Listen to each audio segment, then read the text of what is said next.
as we're having a little bit of tech issues to start off today. So we're a little bit late on YouTube and on Facebook, as well as the radio side, but all is figured out. Of course, I'm by myself today. No co-host Richie Jones. Producer Pops is out scuba diving. He's going to play Scuba Steve for the next motion picture of, if I remember right, that's Big Daddy. I'm pretty sure.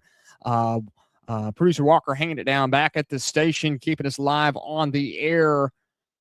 SEC Media Days just wrapped up, which means we are that much closer to the start of the college football season, and there were some shining moments. First off, I want to hit at today. If you want to hit us up here in the comment section, you can do so on YouTube or on Facebook. If you're on the radio side, the YouTube is at Off the Bench CFB Show, and on Facebook, it is at Off the Bench. New format here today. We're going completely different. 2 hours will be on radio like normal, but there will be a special third hour. And in the 10 o'clock hour, we will have Caleb Mills. He's a local singer-songwriter out of North Alabama, Hazel Green area. He will be on the show. The 10 o'clock hour, we'll do a hybrid sports music hour. And then the third hour on YouTube will be straight music. So if you like country music, you want to hear a little bit interview about who Caleb Mills is, you've probably heard around about him. He plays a lot locally. Last night he was at Rocket City Honky Tonk. Around the last couple of years, he's been playing around at the Moe's here in Madison, Providence, and in Huntsville downtown. So it's going to be a fun show with Caleb coming on just a little bit later. And at 9:30, we will have Jackson Johnson coming over from the Alabama Voice of College Football. He hosts Alabama Crimson Tide Live, so as the call-in show over there and the Jacksonian podcast. He will be on with us at 9:30. So Media Days just wrapped up.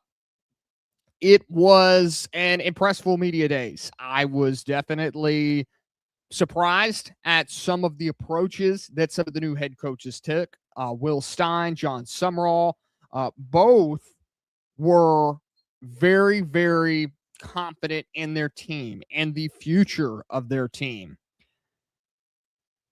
Will Stein definitely showed his confidence with the Kentucky Wildcats as he is, preparing his team to play the Alabama Crimson Tide week 2. Before that, he has Youngstown State coming to town in Lexington. So first 2 weeks at home for Kentucky. It's a good, solid start. It's a smooth start where Will Stein can land the plane. Now, issues with Will Stein. He's a first-year head coach. He's not been a head coach.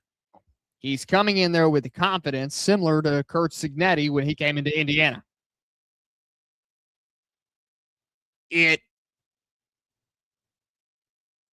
was definitely interesting to see the approach he took walking into the building and basically saying, because of me is why this team is going to be good. So Kentucky already putting themselves on a limb to be chased at. It's going to be interesting to see because now they have to, there's a lot of things you have to balance as a head coach. First off, he has never ran as a CEO of the building. He's been an offensive coordinator the last couple of years. He's been a really good offensive coordinator to that point. But it's different and how you approach things. You have to absolutely be the CEO of the building. You can't just sit there and run the offense. You hire guys to help you out. But at the end of the day, you are the guy that everybody is looking toward. You're the one who has to take accountability for what is happening on the field each week. So for Will Stein, it's going to be interesting to see how he responds to that. He is only 36 years old. He grew up a Kentucky fan. That is one of the hardest jobs to continue at. When you are a fan of the team you are now coaching, because if you get fired, there's going to be some hurt feelings there. And to Will Stein's point, he has elevated everything that Kentucky did under Stoops. And Stoops elevated Kentucky, but they plateaued. So now Will Stein came in there and he upped the recruiting efforts. They can't really outspend forever. They're going to run out of money in certain terms. Like they're just not going to continue outspending on some of these prospects. But they've upped their ante, trying to possibly get a top 10 class each year in the high school rankings. He thinks there's a lot of untapped potential, untapped talent within the Kentucky region.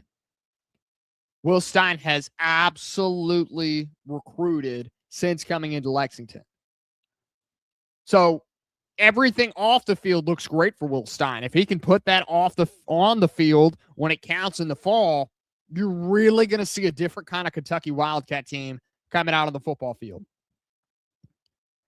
You know, Kentucky has historically operated with lower ceiling than the SEC's traditional powers, right? He is presenting Kentucky as a place where they want to compete. Now, the biggest risk is that his bold statements are going to become punchlines for Kentucky. And if they show out of the gate flat, especially against a team like Alabama, even with Alabama's uncertainty at offensive line, at quarterback, Alabama's defense is pretty good. That's going to be a tough matchup to go against. Their running back crew, yeah, there's been issues the last couple of years, but they have the people, they have the players to absolutely take advantage of running the ball. It's just if this changes or not. Adrian Clem brought in the offensive line coach for Alabama, set to completely reformulate the offensive line. Obviously, that helps the run game. That's going to help the production of the QB. There's a lot of things that going into town, going into Lexington, you know, Kentucky could take advantage of with Alabama because of all the uncertainty on that team. In a week 2, not all of it's going to be figured out. The problem with Kentucky, just like a lot of the other programs with new head coaches, Arkansas, LSU, Florida, there's a lot of roster turnover. And Kentucky has to continually gel those players together. Now, they have strong suits. They have a good running back in Baxter. They have a good quarterback in Kenny Minchie, especially with Will Stein's track record with quarterbacks. Now, you're also infusing a guy, well, he was really a Big Ten offensive coordinator, not a Pac-12 offensive coordinator, which historically has not done great in the SEC. You know, even with Kalen DeBoer, I mean, Kalen DeBoer he was in the Pac-12 as the head coach, but it in terms of SEC football, it hasn't formulated smoothly. There's been some curbs, there have been some ups and downs. So it's going to be exciting to see what Will Stein does. I mean, his plan for Kentucky, he wants to build explosive, have a modern offense. He's recruiting, retaining more players from the state of Kentucky. You know, he believes that the 27 and 28 in-state classes are particularly really strong. And, you know, Kentucky already has commitments from several of the state's top prospects. So he's starting inside, and he's going to push outside. There's a lot of hope for this Kentucky team going in the future. And with Kenny Minchie at QB1 and Will Stein at the helm, I think they can be really good. But I would like to see what their defense looks like. Their defense coordinator hasn't done anything over speculatively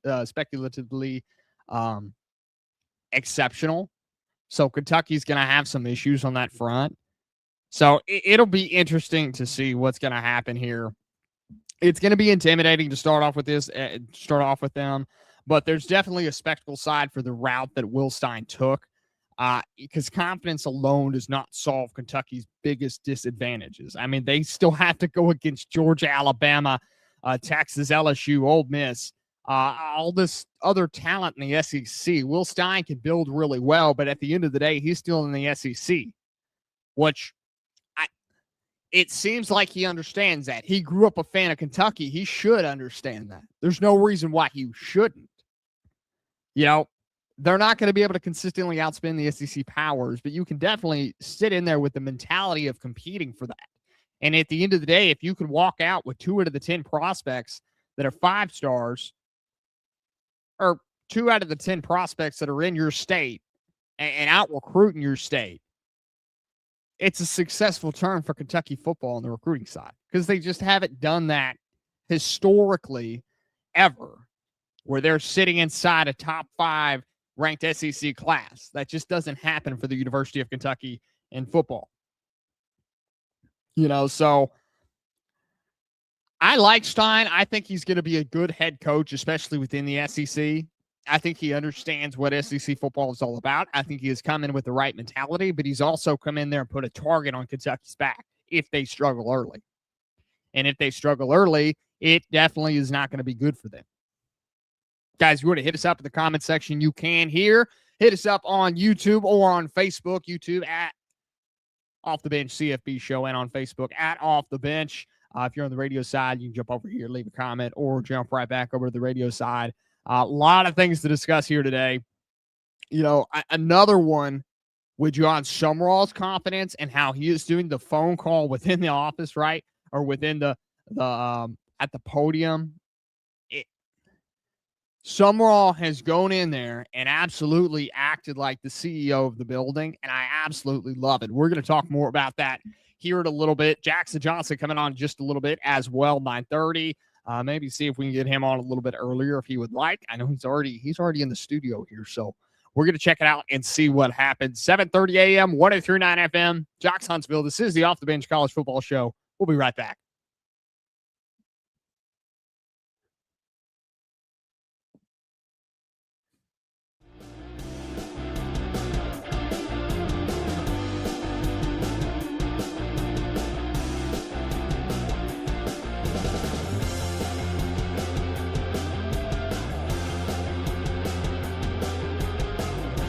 Jackson, can you hear me?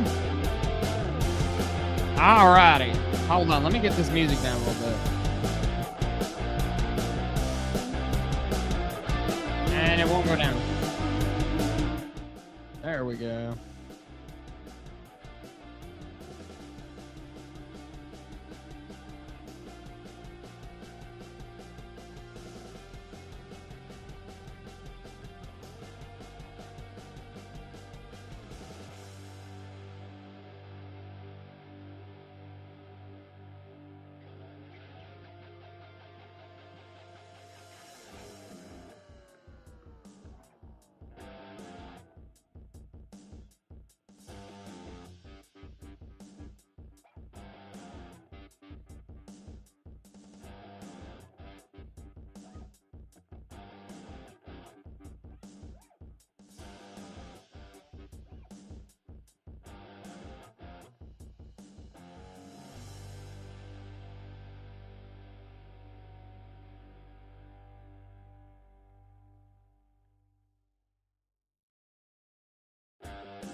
Agency analysis. I'd have my mom call.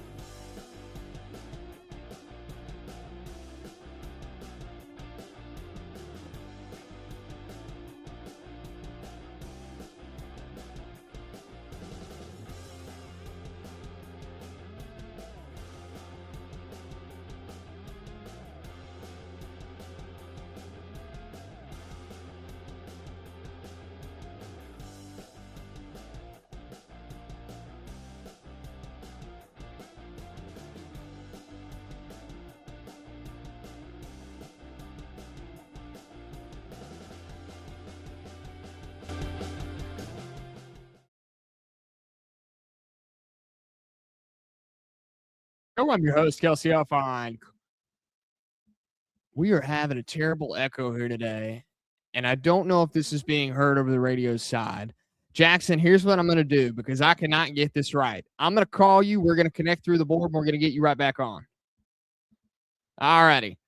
So we're having a lot of issues here on Off the Bench here this morning, starting out with some new things, and it's not going perfectly as planned. And I don't know if we're compromising any of the products here. So we're going to take a step back and we'll explore this more in the future. But we're just going to call Jackson and put him on there. Walker, you can disconnect him from Cleat Feed as well. And we are going to get Jackson on the phone here in just a minute, trying to get a hold of him as we have a very experimental day on the Off the Bench College Football Show. But with that being said, of course, SEC Media Days wrapping up. I'm alone here today on the Off Bench College Football Show. No co-host Richie and no producer Pops. Walker back at the station, holding it down, trying to get Jackson on the phone here. I think we do have a hold of Jackson. Jackson, do you hear me? Loud and clear. Can you hear me? Yes, we do have Jackson here now on the Off the Bench College Football Show. So, Jackson, SEC Media Days wrapping up. We've had weird coaches, new coaches stepping up and suing confidence in their team. To you, who showed the most promise as a future head coach in the SEC?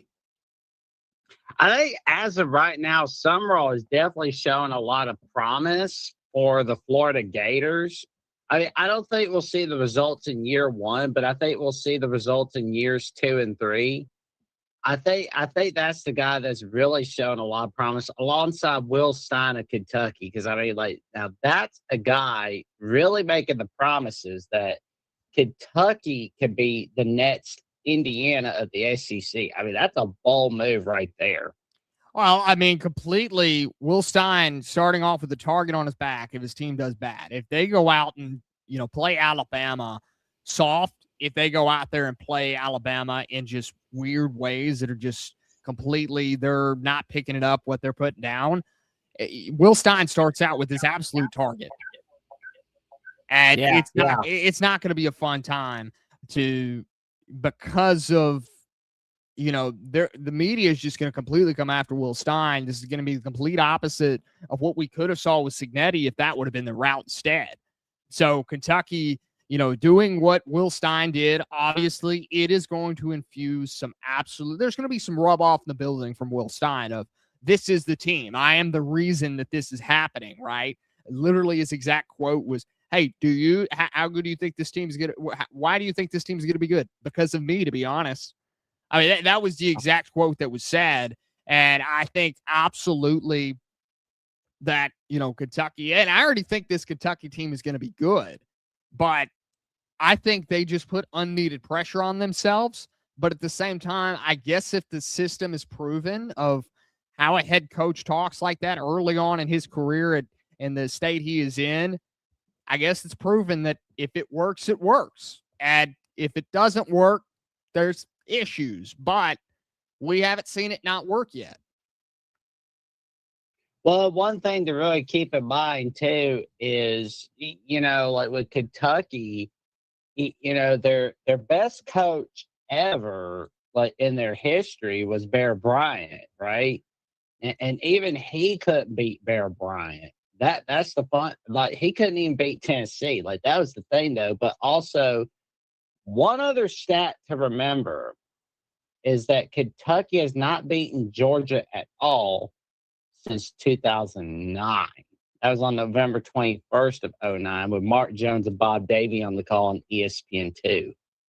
Now, everybody remembers that day of it being LSU's clock mishaps against Ole Miss, but I always like to think of November 21st, 2009 as being the last time that Kentucky beat Georgia.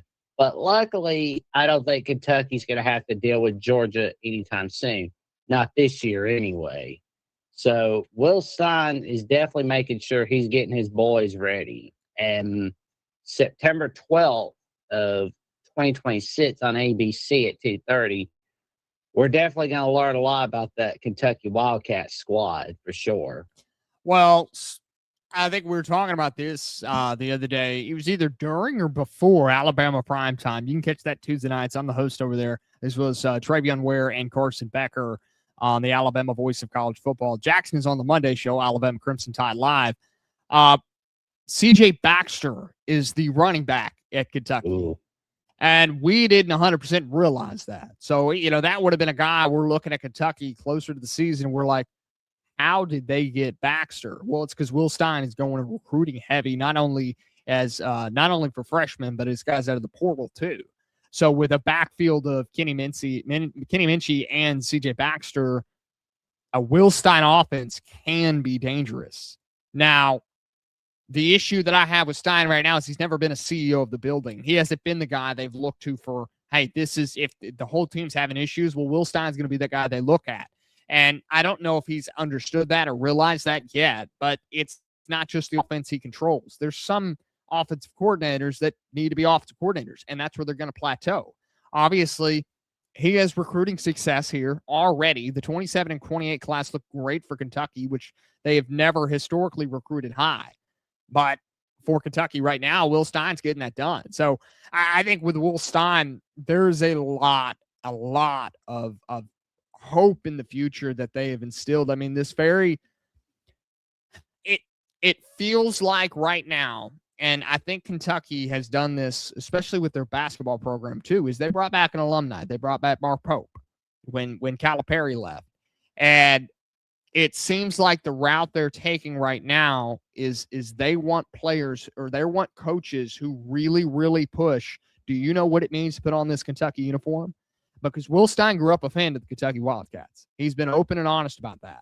Now, that can be good, that can be bad, and it can go real bad because there's going to be some hurt feelings if Stein gets 3 years in and they haven't seen any big success or more success than I guess Stoops had, and he could get fired. But that's the risk you take when you take a head coach for the job that you grew up cheering for.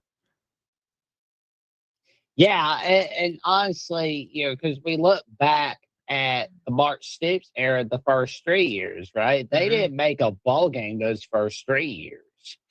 Now, like the 2014 season, they did get kind of screwed over by the refs in that Florida game in week 3 of the 2014 season on SEC Network. But I don't think you should see Kentucky missing a bowl game in the first 3 seasons of the Will Stein era. Because I think if you're seeing that happen, like you said, you're really going to see Will Stein get in a lot of trouble over in Lexington. Right. It's like, you think you're seeing hot seat now, or you would see hot seat after 2027 or 2028. Walker, are we going up against a hard break here? I think we have hit a hard break. 7:30 a.m., 103.9 FM, Jock Hunts with the Sissy Off Bench College Football Show. We'll be right back with Jackson Johnson here on the other side.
7:30 a.m., 103.9 FM, Jocks, Huntsville. This is the Off the Bench College Football Show. I'm your host, Kelsey Huffine. No co-host Richie Jones today. No producer Pops. We do have producer Walker back at the station holding down the fort. Nobody is here with me today. Richie is off in gambling paradise of the Las Vegas, Nevada, and Pops is performing his he's recording his next big motion picture as Scuba Steve. He's been working at that. I gave him a hard time yesterday. He's been working hard with scuba diving, and but he will eventually be back on the show here. But he has a couple of things to finish off with those courses. So big congratulations to Pop. He's really working hard at this. But that does not mean that Off the Bench stops. Today on the show here right now, we do have Jackson Johnson from the Alabama Voice of College Football. He also hosts the Jacksonian as well. You can find him Mondays on the Alabama Voice of College Football with Alabama Crimson Tide Live, as well as Thursday for the Call-In Show. SEC Media Days has been a huge story, and it absolutely has blown up for some coaches in good ways. It has placed targets on people's backs. It hasn't really validated any feelings toward we feel anyway, especially about Alabama. We still don't really know a lot. I think we know less going out of media days than we thought we would have.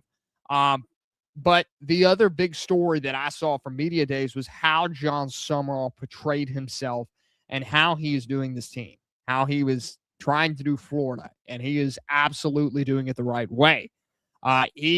His message was, I may have some bad moments, but I don't have bad days. And there was moments within media days, the phone call was the one that I think took everybody's attention. And it absolutely, to me, felt like John Summerall knew what he was going into at the University of Florida. And, he walks in there and the story goes that, there's a reason Florida hasn't been great under Billy Napier. And a lot of it started with strength and conditioning. And Summerall walks in there and, guys, why are you pushing these weights? We should be in this tier. You're in the C tier. We need to be in the S tier of weights. And Summerall's not happy with it. He's changing the culture. He's changing everything about that Florida program. And that's exactly what they need down there in Florida. So I think Summerall may be the best hire of this coaching cycle. And I'll call it right now. Summerall is going to be the best hire of this coaching cycle. I like it. I will say, though, I am curious to see how the Lane Kiffin era at LSU works out because, honestly, you want to talk about a team that's definitely put a target on their back. That's definitely a target on their back, especially when they've put all this expectation on getting into the playoffs this season. So there's going to be a lot of teams throwing the knives out, so to speak, like Ole Miss, Texas A&M, Tennessee, Alabama, and Texas. Those are some teams to definitely look out for in 2026. Well, and I'm glad you brought up LSU because there's actually, I think more than people want to admit, a lot of similarities between LSU and Florida going into the season. Almost 3/4 of LSU roster was not on scholarship last year. Florida, like Jordan Seaton, for example. Yeah, 24 freshmen and 34 transfers is what Florida added. They had a huge roster turnover. That's more than half of the scholarship roster. So we've been talking about how LSU has to gel together. And once they gel together, LSU will be good. I think Florida is the same way. I think they're a little younger than LSU, but Florida has to gel together. And that's when I think you'll see the Summerall era really start, when you see that chemistry between players actually take over. It isn't a minor renovation. I mean, this is a complete program reset for Florida. Billy Napier wasn't an absolutely horrible coach. We're not looking back at this like the Brian Harsin era at Auburn. No. But Napier just didn't have the right standard, I think, for Florida football. He had good players. You go back to Anthony Richardson. last year with Galloway. There is talent. There was talent on Florida's rosters, especially at the QB room. But I don't think the standard was in the correct place for the University of Florida. And the funniest part I saw was where, Summerall and Saban were talking, and, Saban kind of hinted at Summerall like, hey, I got a vacation home down there in Florida. I'm a part-time resident down there. I'm going to get on your back if you start doing the wrong things at Florida. So I thought it was funny that, Saban completely went after Summerall in a way that they need, like, Florida has to be good because Saban's now a part of it. Saban wants to push it, and I think the mantra there is the SEC is just better when Florida is good. Yeah, there's no doubt about it. I mean, like, when Florida, it was funny, though, because, like, we talked a little bit about the Napier era.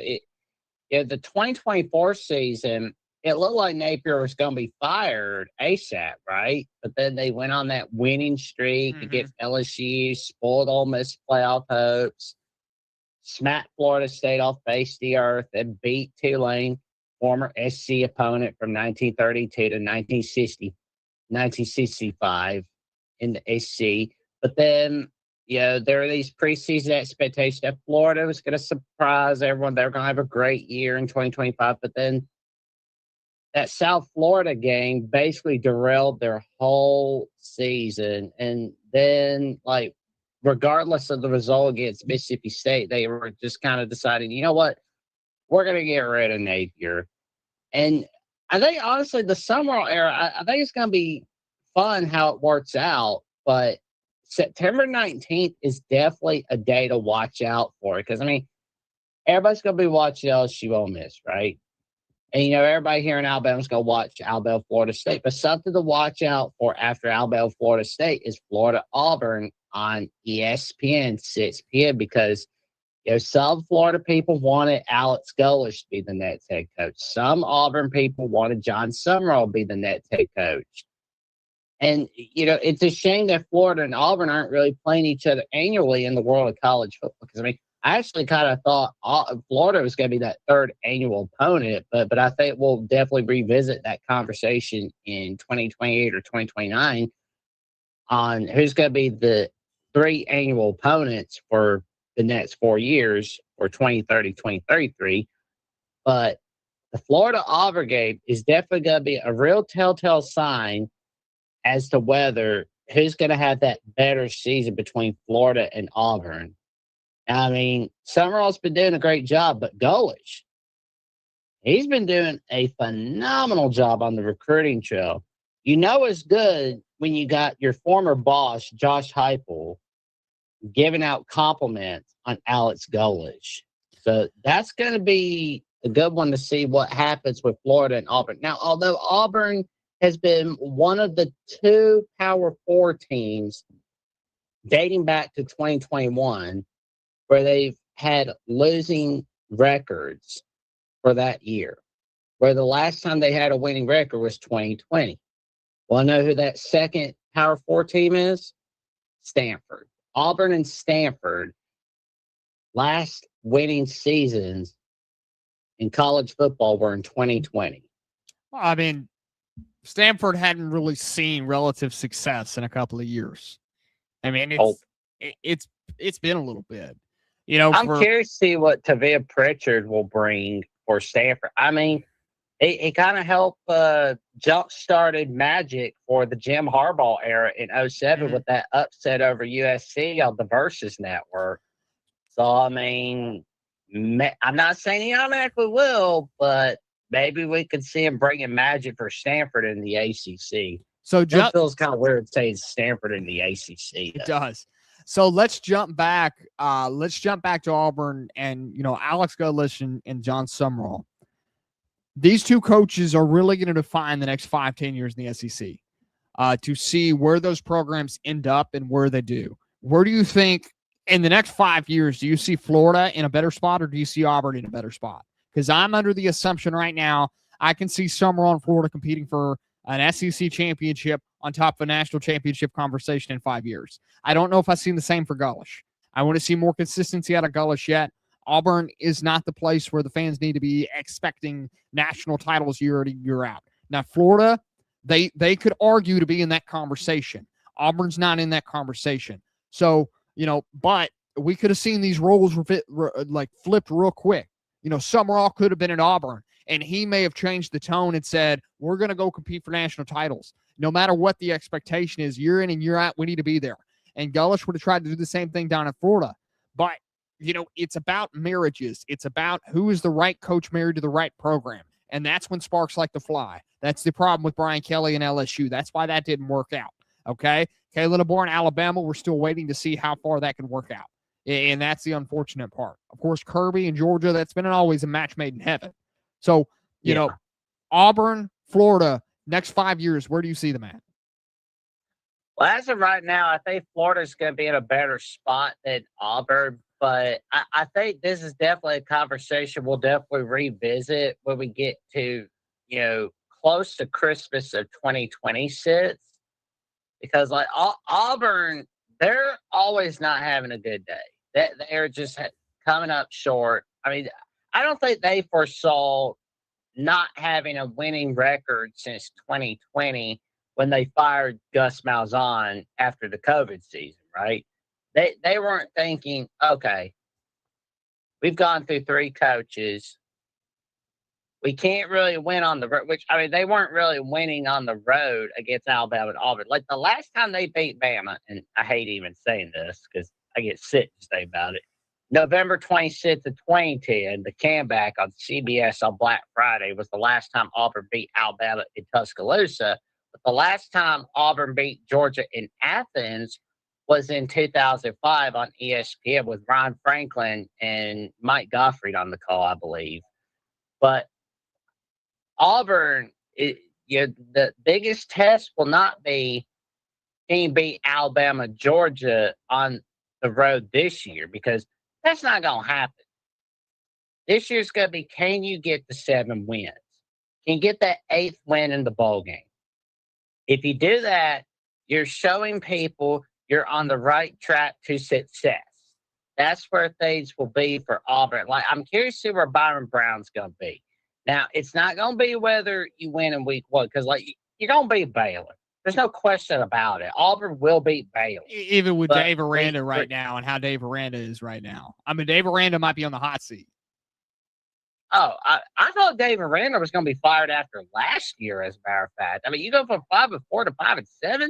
Good grief. And the expectations were super high on Baylor last year, from a Big 12 standpoint, especially after the 2024 season where they started out at 2-4. I really thought Baylor was going to fire Aranda after that, but then they ended the regular season with 6 straight regular season victories, but then lost to LSU in the Texas Bowl, which, LSU was bragging about their victory over Baylor. But, you're supposed to be Baylor in the Texas Bowl. But then, Baylor goes 5-7 after expecting to do so much more than 5-7, obviously. You were expected to at least have the same win total that you had in 2024, but you didn't. So that's going to be the question, that can Auburn get to a 7-win season this year? And if they do, then it shows people that, okay, this Auburn team, I like where they're going. Now they're cooking with gas. I like where this is going. So, the schedule, October's going to be rough, obviously. Do we see a win for Auburn on there? If Auburn wins at least 1 or 2 of them, then it shows people, okay, we're making progress. Because, you get through September at 4-0, you're going to be all right. You're in the top 25 entering Tennessee in week 5. But you beat Tennessee and you beat LSU or Ole Miss. You're not going to beat Georgia. That ship is going to sail. But you beat LSU or Ole Miss, you're good. You beat Arkansas, Mississippi State, Stanford. That's what you're supposed to. That November slate is a cinch for the Auburn Tigers. But rivalry week, nobody's really expected Auburn to beat Alabama Tuscaloosa. That is just not going to happen. That is going to be an all-time whipping like it always is. So year 1 expectations, do you see Florida or Auburn doing better? We got about 30 seconds here, Jackson. I've got Florida having a better season than Auburn. Right now, I do not like Auburn's chances of having a winning season. Because it's like I gotta actually see it to believe it. I mean, you're doing great on the recruiting trail right now, but I want to see, will that translate to on-field results? That's what I want to see. Well, I mean, the expectation right now, what can Byrum Brown do at quarterback? A lot of people really noticed in the spring game, he's not much of a passer, but he was the most efficient quarterback. And, well, now he's an SEC quarterback. And, with everything brought over from the transfers and everything, he is the best efficiency rating. Even from with his former team at USF, you bring him over, he's a 92%. That's the best in the SEC.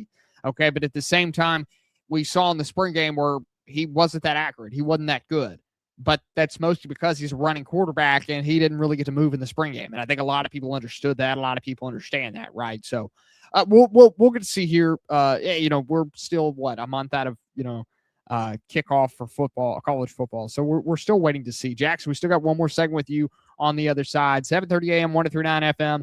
Jocks Huntsville. 35 more days until week 0, 40 more days until week 1, 41 more days till week 1 Friday, 42 more days till Bama and Auburn kickoff, 43 more days till week 1 Sunday, and 44 more days until Labor Day. Jackson's got it all covered. 7:30 a.m. 103.9 FM. Jocks Huntsville. This is the Off the Bench College Football Show. We'll be right back.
7:30 a.m., 103.9 FM, Jax Huntsville. This is the Off the Bench College Football Show. Real quick, Jax, we only got like 3 minutes here, unfortunately, but I want to get your comments on two things. First, Alabama football. How do we feel about the quarterback battle? How do we feel about the run game? How do we feel about the offensive line right now?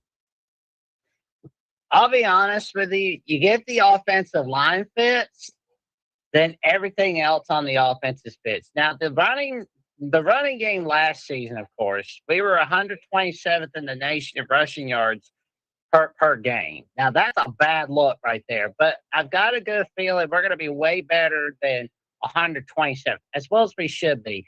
And keep in mind, we had Chris Kappelbeck as our offensive line coach, and that did not work out well for Alabama. So it's funny that Auburn's just having fun with him. So it's like they could have all the fun with him. Because think about it. We've got Adrian Clem, who's a proven offensive line coach, brought that magic for SMU from 2009 to 2011, brought that magic for UCLA for 2012, 2015, brought that magic for the Oregon Ducks in 2022, brought the magic in the NFL for the Steelers, and brought the magic for the Patriots, when he was playing and coaching, under Bill Belichick, right? So what's going to happen is you get the offensive line fits, everything else take care of itself. As for the quarterback battle, I believe we're leaning towards Caleb Russell as the starting quarterback. What's going to happen is we're going to know more about it officially 2 weeks before the season starts. We saw that last year where we thought it was going to be, we didn't know who was starter yet, but Ty Simpson was going to be the starter. It was just not a matter of if, but when. You're going to see something like that.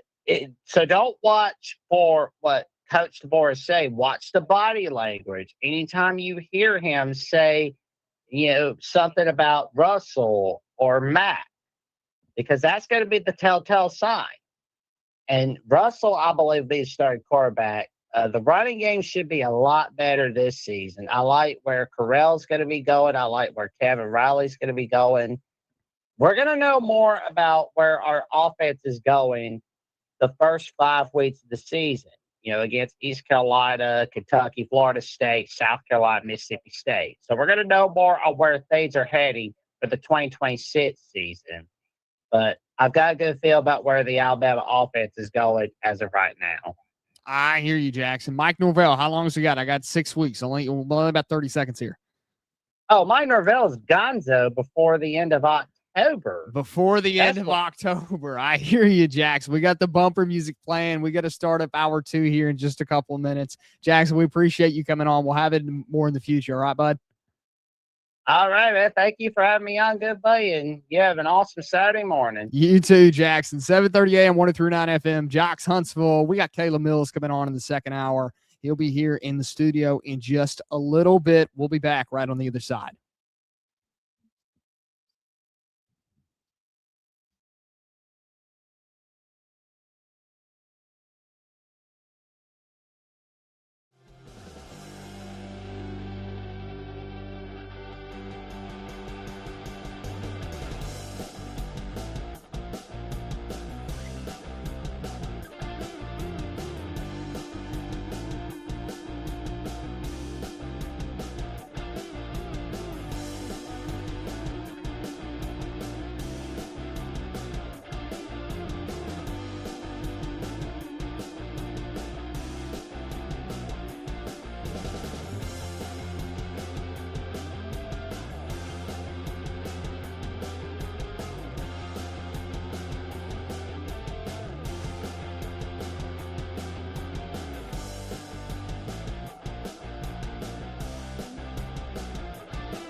7:30 a.m., 103.9 FM, Jocks Huntsville. This is the Off the Bench College Football Show. I'm your host, Kelsey Elfine. No co-host, Richie Jones today. Producer Pops is playing Scuba Steve today, so he is not with us today either. I do not have a return timeline for Pops. We'll see when it happens. Producer Walker back at the station, holding down the fort, keeping us on the air over there. And we got Caleb Mills on the show today. Caleb, how you doing today? Good, brother. How you doing? Let's hear you again. You were muted. Go ahead. Good, brother. How you doing? Doing good. We're excited to have you on. We're going to have you here for 2 hours. We're going to get a little more off the radio side next hour. We're going to be moving to just YouTube. We're going to let you play a couple songs. It's going to be a fun time. Oh, yeah. We're going to jam out, have some fun, man. The main thing I want to do is talk about all the terrible things that your previous person was saying about my Auburn Tigers. Hey, well, Jackson is an Alabama fan by heart, but what I will say is he does cover SEC football, and he does have a good insight on what's happening right now. For you, Alex Golesh, you were talking very highly of him when I saw you last night. It's true. So as Auburn fans, truly, do they believe Alex Golesh is the start of the next good generation in Auburn football? 100%. I think so. We got our feelings hurt really, really bad when they hired Harsin. Right. Maybe not right when they hired him. I think a lot of people believed in him, Mm-hmm. and then it just all went down the drain. The biggest issue was recruiting was just not good at all. He performed okay season one with Gus's players, and then Bo got hurt. Wasn't that the COVID year? Was that 2020? I think so. Yeah, and so it was all just rough and out of whack. And then finally that terrible era ended, and we ended up getting Hugh Freeze, and then people were like, "Oh, yay, this is going to be good." He has previous SEC coaching experience. It's going to be great. And then that also went down the drain. But with the Golesh hire, I think a lot of people are really excited. Just even the way that he speaks, like it's a lot different than Hugh Freeze. He seems a lot more confident, more sure of himself. And, he's proven at least as a coordinator, like with Tennessee. And then even when he took the USF job, I mean, when they played y'all, that was the game where, you know what I mean? When they played Alabama, definitely put a scare in Alabama's heart, especially since the whole reason they were on the schedule was to mimic Tennessee's offense from Alex Golesh's time as the offensive coordinator. It was the same offense they ran, right? And it ended up they ended up beating a Nick Saban-led Alabama team. It ultimately didn't end up happening, but it was definitely, a shot to the heart to Nick Saban and Alabama Crimson Tide as a whole. Alex Golesh, what I can say about him right now, because, in the next 5 to 10 years, I can view them as the head coaches of their respective teams. I think Golesh was an incredible hire. A lot of Auburn fans like John Summerall down in Florida now. Summerall is a North Alabama native. He understands the SEC. I think he's very intrigued by the SEC right now. Summerall was asked a couple days ago, do you worry about the new 9-game schedule in the SEC? And he said he wasn't going to complain about being an SEC head coach. And I think that's the mentality you need to have, especially down there in Florida.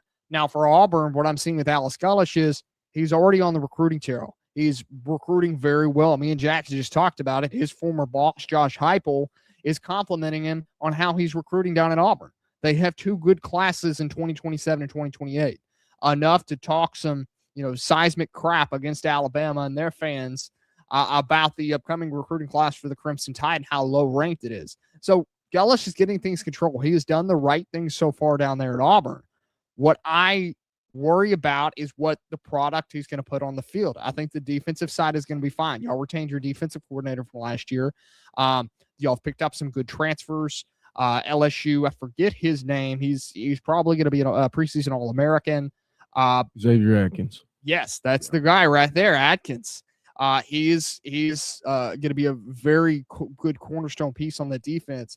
But the offensive side is what I'm worrying about right now, specifically the quarterback position under Byrum Brown. Now, I'll give props to Byrum Brown when it's due because he is coming over with this efficiency rating that is ranked the best in the SEC at 92%. He's going to be playing different defenses in the SEC. In the spring game, a lot of people thought it was terrible work by him. Now, to be fair to him, he was also drawing comparisons to Cam Newton because of Cam Newton's terrible spring game when he was at Auburn. He didn't throw the ball that well, but that's not Byrum Brown as a quarterback. He's a movement guy. He is going to move all over the field on you, and he's going to move with his legs. He wasn't allowed to do that in the spring game. Yeah, I mean, dude, the guy threw for 3,000 and ran for 1,000. That's that I can't forget, because it's like there was only 4 or 5 people that ever did it, like in college football. Right. And I understand USF, it's a weaker conference, but he beat Florida last year. Golesh and Byrum Brown beat Florida last year. Not to say that Florida was a world beater last year. Yeah. But neither was Auburn. You know what I mean? So, I mean, I think Byrum Brown had one SEC win last year. How many did Jackson Arnold have? You know what I mean? Not a whole lot more. You know, and I will say I'm not worried about our defense at all. I mean, DJ Durkin, I think, is one of the best defensive coordinators in college football. And he really is. And we had one of the best run defenses last year. We have an elite defense. The problem is the offense couldn't hold the ball long enough for it to matter. And the defense was on the field 40 minutes a game. And y'all were top 10 in explosive plays last year at Auburn. The problem was the inconsistency between the explosive plays. See you later, Cam Coleman. And Alex Golesh, Cam Coleman's going to be missed over there for the Auburn Tigers. Well, Arch Manning will have some fun with that. He's definitely going to have some fun over there if the Golden Child actually performs this year. And Texas, for the SEC, has a lot riding on Texas at Ohio State, right? That game is going to define, this whole notion of which conference is better right now in the standing. And right now the notion is the Big Ten is clearly better at the top end with their top end schools. Now, in terms of the bottom end of the conference and how good it is as a whole, I think the SEC is still better. SEC is not playing with Rutgers and Northwestern and those type of schools. Heck, you could put Wisconsin down there right now before we know what happens to Luke Fickell, because we just don't know right now. But Auburn, going back, obviously the Cam Coleman, that's an issue that you're going to have to get over. Missing him, you're going to see what kind of wide receivers you actually have to pair with Byrum Brown. But I think as it stands right now, if Alex Golesh can do what Auburn did last year, they can win those games that are one-possession games toward the end. The offense can remain explosive but still have a run game. I think Alex Golesh can get this Auburn team back on track early, but I think you're more focusing on 8 wins rather than trying to chase the 10th win.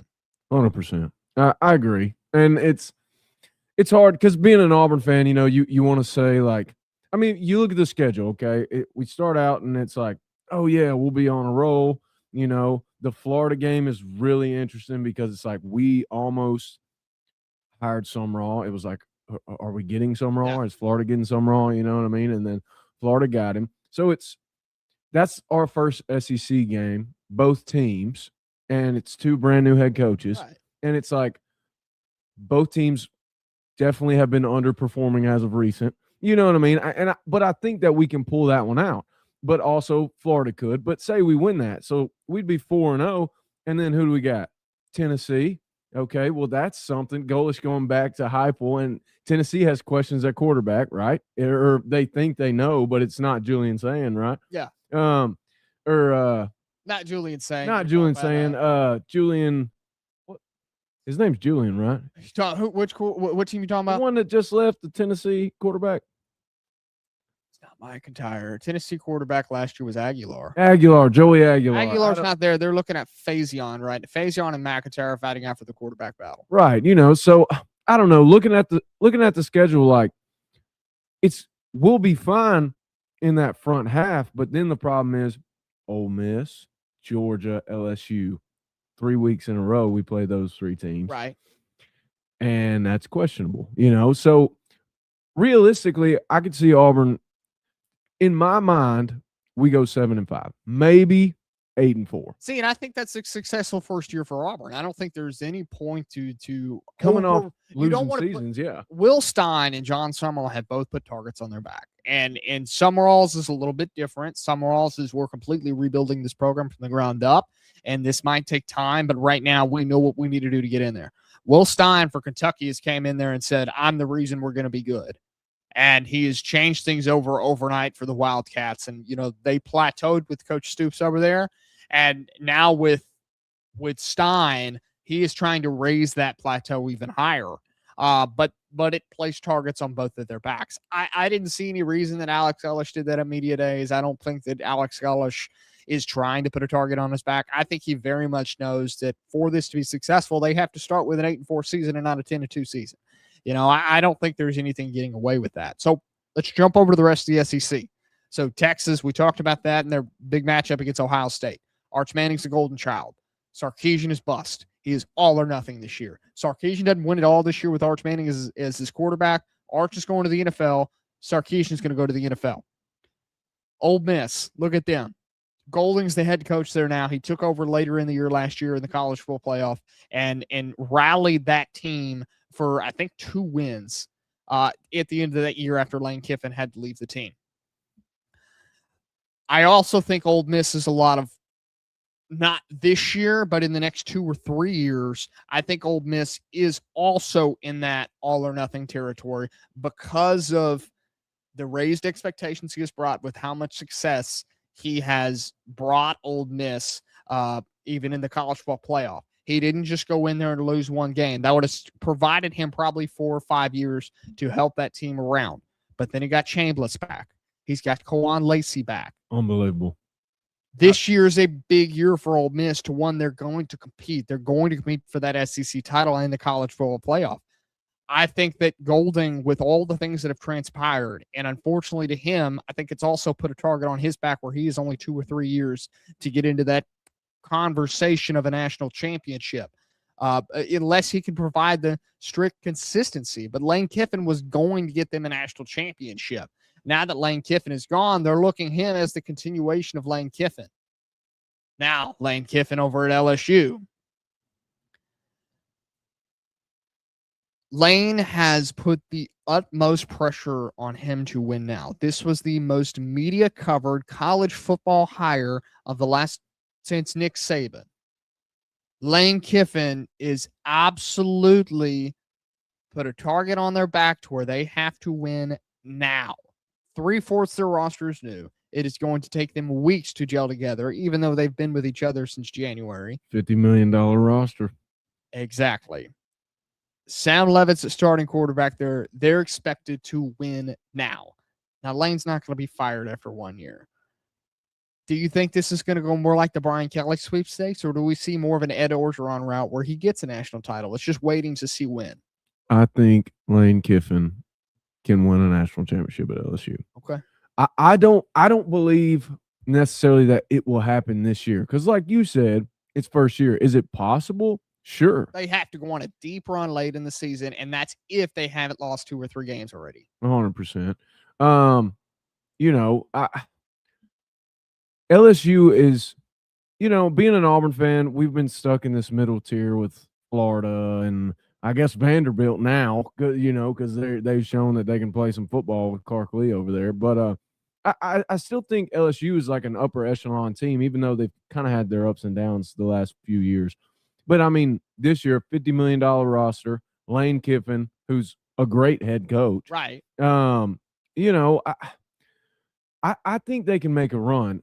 I don't necessarily think that they'll win a national championship. For me, I'm higher on Texas than I am on LSU, but also, especially within the recent years, like the Big Ten teams are killing us, dude. Yeah. And I mean, with the playoff and how it works now and us beating each other up 9 games instead of 8, even though we were already doing it, I'm not sure. I'm not sure if LSU can win a national championship this year because it's Lane's first year. I do think that within 5 or 6 years, if Lane sticks it out, I think he can win a national championship. I think it's a matter of when and how he takes that national championship because it doesn't seem like this first year, not everything's going to be ready. It's the similarities, to Florida, except Summerall doesn't have the same pedigree as Lane Kiffin. But Christian Douglas just hit us up. Florida still has an insane roster, $40 million put into that roster, which is true. But I think Summerall is taking a different approach at Florida. He is taking the approach of he wants to build an absolute dynasty there. And that starts with laying the ground foundation. Now, foundations take a while to lay. And I think that's an okay thing for Summerall to sit there and say, I'm okay with not, competing for the SEC, competing for the national championship this year. But they still want the process to be, we have to be bowl eligible. We have to be in that 7-win territory. And LSU, I think it's completely different over there. There's similarities to LSU and Florida, but I think LSU is completely different. They just infused hundreds of $1 million to their roster, to their head coach, to their program. They want to win now. The Louisiana governor is enriched in this program as well. I mean, they have to win now the way they have stipulated it here in college football. Guys, Caleb, we still have a long time to go here on the show today. We do have to take a quick break. It is storming here in North Alabama. We're getting some rain just outside the Angel Share Garage Bars. We're looking out over it. But that doesn't mean it's not a good Saturday to talk college football. 7:30 a.m., 103.9 FM, Jax Huntsville. This is the Off the Bench College Football Show. We'll be right back.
Many issues happening with our camera here on the YouTube side is now caught on to Caleb. Caleb, do me a favor, put your hand up and put up a 5. As we are trying to get this thing, it's capturing to both of our faces and trying to go back and forth. But we're continuing to figure out this issue here on the Off the Bench College Football Show. We're having a fun time. Caleb Mills on the show with us today. We're just gonna have to figure it out here in a second. I don't know what's going on with it. Hey man, you know what's up? Looking at me. You get the star of the show now here, Caleb. So as I can kind of tuck in here for a little bit, you have been kind of the absolute star around town with country music when people go in to look out in live shows. It's truly, it is. I mean, you've been playing around here for, I've been going to see you, I don't know, for about 4 years now around town. And it's a fun time. Last night you performed at Rocket City Honky Tonk with Eric Michael Taylor. That was fun. It was kind of like a songwriter series you'd see up in Nashville. You and Eric going back and forth with each other. And I didn't get a couple songs. I went to request them, but I just didn't have time last night. But you know, how did this whole thing start? How were you as a youngin'? Where did you know, like, hey, this is what I want to do for a living? And, you know, I want to be, eventually you want to be in Nashville, obviously, full-time singing country music. And I know you write up there during the week. But how did this start for you as a young and wanting to get into country music? Well, the main thing, my family is Church of Christ, so we all sing, you know, because we're all used to singing hymns. And when I was a kid, we would always sing hymnals and sing harmony together. And so really most of my family actually are singers. And so I've always been singing from a young age. My granddaddy played bass for a guy named Ernest Ashworth and some other folks. And so when I was a kid, he was always singing and playing. And I just thought it was the coolest thing. And so that's my love for music really started early on as a young kid. And when I was about 8 years old, I sang in front of the whole school when I was in 4th grade for the first time. And that was terrifying. But it was the first time I got to do it like in front of a big group. I sang "I'm Yours" by Jason Mraz. Okay, that's definitely when it hit back in the memory dude tank. Yes, what a jam. So that was the first time I ever sang in front of a crowd. But then, you know, when I was in high school, you know, one of the electives that I got to take was choir, and I was like, duh, you know. And so I did that, and then I sang all throughout high school and did little small shows that we do showcases at school, and I'd go out and sing a song, a Michael Bublé song or whatever, you know. And then when I was graduating high school, I was like, okay, am I going to go to college or what, you know? And I started releasing music right after I graduated on SoundCloud, because I never even knew that you could put songs out, you know. Yeah. I thought you had to have a record deal or whatever. And a friend of mine, Andy Whitworth, he let me record some songs over at his house. He had a bedroom studio, and we put them on SoundCloud. And then from there, I was like, oh, people actually will listen to this like around home, you know. And so I started doing that. And then it just kind of grew from there. I started doing the TikTok thing, and it went well within the first, you know, 6 months or a year. And then American Idol reached out to me and asked me to come on. And I had never really thought about doing it, but I was like, well, they're directly reaching out. It's an opportunity, you know. And so I ended up going out to California doing that. I didn't get on the show, but from that, it was almost like okay, I can do this. Like there's people that think that I'm able to do it. You know what I mean? And when I was 16, I learned a few chords on the guitar. But when I was 18, I was like, okay, if I'm going to do this music thing, I really need to know how to play this guitar. And so there I went. But I mean, I've been writing songs since I was a little kid, you know, and singing. But the guitar I really picked up when I was 18. So I've probably been playing it for about 7 years. But man, I just love it. I love it more than anything. I love creating, you know, whether it's writing a song or going in the studio and turning nothing into something, you know. So real quick, I want to talk about you going on American Idol. So I've had another buddy, Tyler Nichols. I don't know if you know Tyler or not. He's Western Alabama, Jacksonville area. he went on American Idol as well, and Tyler's very talented. Well, he had a lot of issues with American Idol. Did you experience any issues? Because Tyler actually got the golden ticket. He's going to Hollywood, and he ended up not going. And I don't know the exact story, and I don't want to make up a story for Tyler here, but I do know as far as that. Did you experience anything like that with American Idol? So for me, it was always a thing of where I never really wanted to go on there because it was always like, oh, this family member passed away, so you should feel sorry for me and I should win American Idol. You know what I mean? It's like, to me, it shouldn't be a pity party. It's like, bad things happen to everybody. And at the end of the day, like if this is a show about talent, then that's what it should be about. But it's TV at the same time, so they want to pull on your heartstrings some, which is okay, I guess. But it's just like, even the fact that I received an email from a producer who found me on the internet and directly allowed me to audition in front of the producers of the show. Right. You know what I mean? And the way they make it appear on TV is as if, you just show up one day and sing. Yeah. And that's just not the case. For one, you know what I mean? So the optics are twisted, for one. But also, I actually never even signed the paperwork while we were there in California, because as we read through it, my mom came with me, and there was some things in there that basically said, if American Idol wanted to, they could say whatever they wanted about my mother, and almost like contort her story and my life, how they wanted it, in whatever words that was. Obviously, I'm paraphrasing. It was very contracty. In words of they wanted to alter the story to make it better for TV. Yeah, well, and that's another thing. Like my story that they tried to make, because they try to give you a story before you even go in front of the judges. And for me, you basically get on a feeler phone call, and they talk to me for about 45 minutes or an hour, trying to create my story. And what they ended up with was me being an ex-athlete turned musician, because I told them that after my sophomore year of high school, I wasn't playing baseball, basketball, football anymore. But I was like, whoa, I haven't not played a sport since I was like 2 years old. So I tried out for tennis. I made the tennis team, and we won county 2 years in a row. We made it to state once, got smoked. You know what I mean? But like, I wasn't a professional tennis player. You know what I mean? Like, we were pretty good, but we weren't nothing crazy. And they ran with that and tried to make my story like an ex-athlete turned musician, which maybe, but that's not, you know what I mean? I was never like going to college to play any sports. You know what I mean? It was very strange. And then when I was in front of Katy Perry, she said something like, your voice and the guitar need to go together like a ball and a racket. And I talked to my buddy Cameron Allen, who's actually a great artist from Oklahoma, and he's opening up for Co-Eds on a bunch of really cool guys.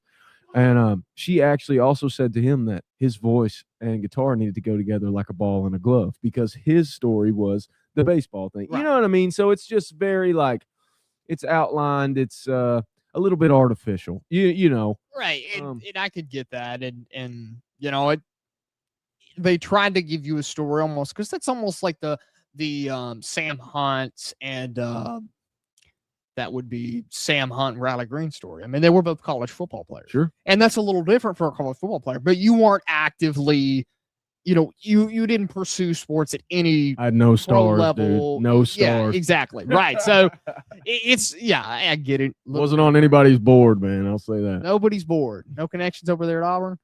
Sadly, no. They probably got some guys from France who would tear me apart. 7:30 a.m. 103.9 FM. Jocks Huntsville. This is the Off the Bench College Football Show. Right now, we got on Caleb Mills, local singer-songwriter here in North Alabama. You've been doing some incredible work up in Nashville. I know you've been writing with a lot of people, and we're going to get a little bit more into that in the next hour 3 here on the Off the Bench College Football Show. But we got to take a quick break right now. Talk more about the SEC possibly breaking apart from the NCAA here in the next segment. 7:30 a.m. 103.9 FM. Jocks Huntsville. This is the Off the Bench College Football Show.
7:30 a.m., 103.9 FM, Jocks Huntsville. This is the Off the Bench College Football Show. I'm your host, Kelsey Huffine. No co-host Richie Jones today. Pops ain't here either.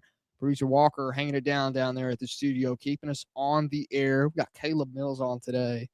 We're going to get some music here in the third hour. Heavy music talk about Caleb's journey and where he's going to be at. Where does he see himself in 5 years? You know, the old high school questions, stuff like that.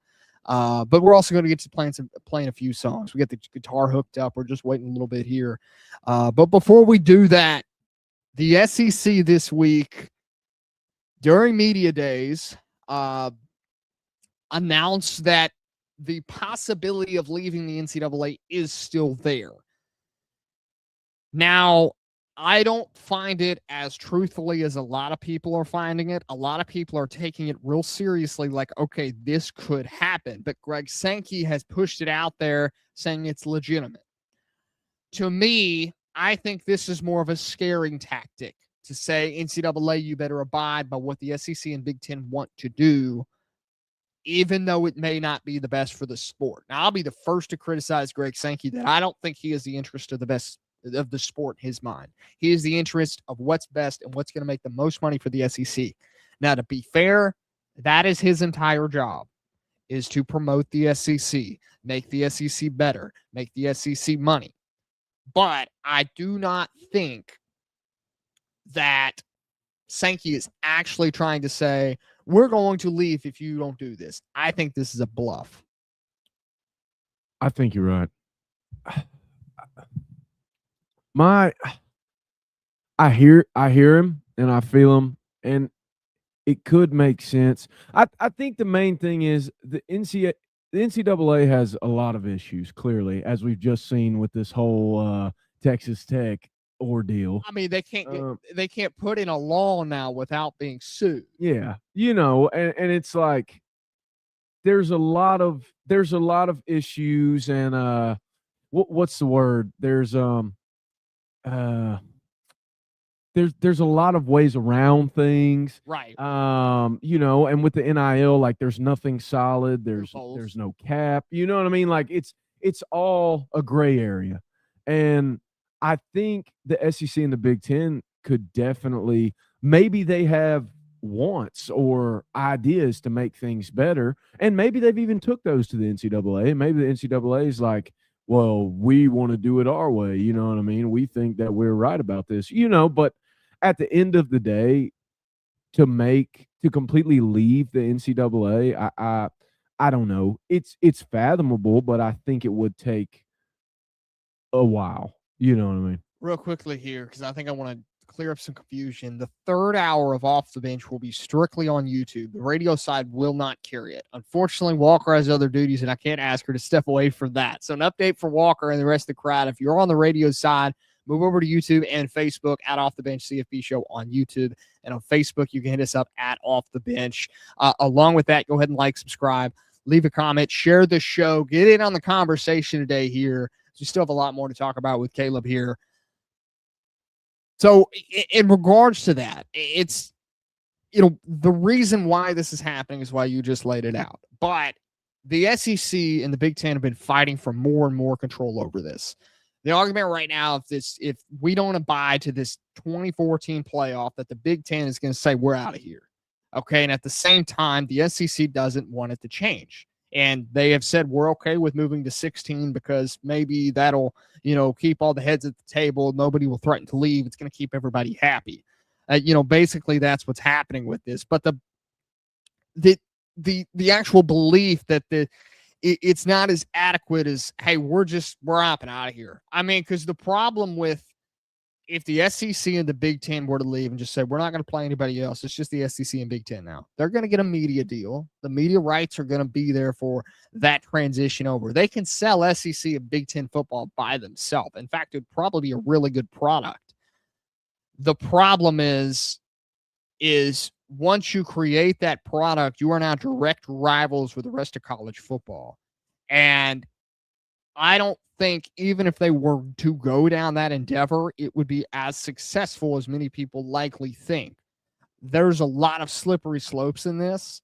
And if if we wanted to sit here and call Sankey's bluff and he says fine and just pulls the SEC out of the NCAA, I think that's when you start seeing the NCAA is going to bow down and say, we'll do whatever you say.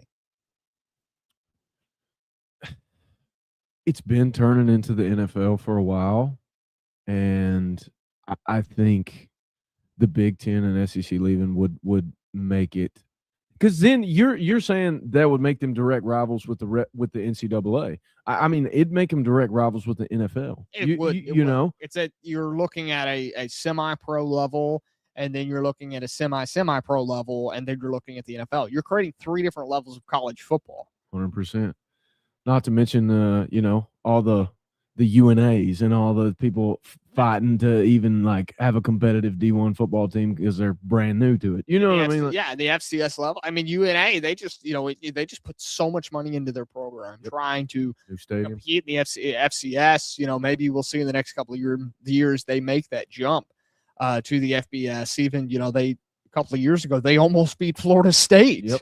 That was the year that Travis got hurt at quarterback in that game, ended his career inevitably. He could never make a recovery to come back. So, yeah, to your point, I mean, North Alabama is just on the cusp there to jumping up there to the NCAA. So congressional efforts has been made to regulate all this and things of this sort. I was under the understanding that the Protect College Sports Act, that this would cut off this possibility of them separating. But apparently it has not, or else we wouldn't be having this conversation. But here's how it would work exactly if the SEC were to leave the NCAA with the Big Ten. It would not necessarily mean the SEC immediately operates completely alone. The SEC could partner with the Big Ten or other major conferences, right? Cut the NCAA out of the mix. Football could be governed separately while the other sports remain under the NCAA. So this is just saying that this could be separately, completely just football. Basketball, baseball, any other major sport would be handled still within the NCAA. A new governing body would create its own eligibility standards, transfer rules, roster limits, compensation system, enforcement structure, and postseason format. So the most realistic result may be a new top division rather than a total separation. So it also creates just this weird place where you also still have multi-sport athletes who have to live with this too. So let's just say you have a basketball player and football player playing, which is not necessarily that common nowadays, but it can happen. Auburn had Trey Donaldson. It can happen, right? So then you have players who, if there's different rules for all this, you're looking at eligibility standards, transfer rules, roster limits, compensation, stuff like that, how things are enforced. Formats the postseason may not look at other sports and they just be like, screw you, get out of here. Okay? Transfer rules are really going to be impacted during this because now you're looking, especially at academic standards, eligibility standards, you're now being governed by 2 separate bodies telling you what you can and cannot do. At the same time, compensation on that level too, you may be taken in one way. The NCAA may approve one way of doing it, and then the SEC sits over here and we approve this way. Well, one way is illegal in the other state and the other association. It's going to be hard to keep the books. It'd be hard to keep the books. So I think definitely this new operation system that the SEC completely, it doesn't have any merit. This is a complete leverage argument that Greg Sankey is pushing over to the NCAA saying, we should have this leverage because we're the team, we're the conference that has made you money, that is definitely uplifting your sport right now. If you leave, you have nothing, is what Sankey is trying to say. And unfortunately, I think it's working, but I think this is more of a bluff by Sankey saying, us right now, we're better than you. But in his mind, he knows that it would be an absolutely weird world if you tried to enforce this and say, we're leaving, we're gone, good luck. Yeah, it's like it's a power struggle or something. But the question is, would it actually be better for college football? I don't think so. Does Greg Sankey believe that? I don't know if he's even thinking about that. I think he's thinking about, will this make the SEC some more money? Yeah, probably. But is it good for the future of college football as a whole? I don't know.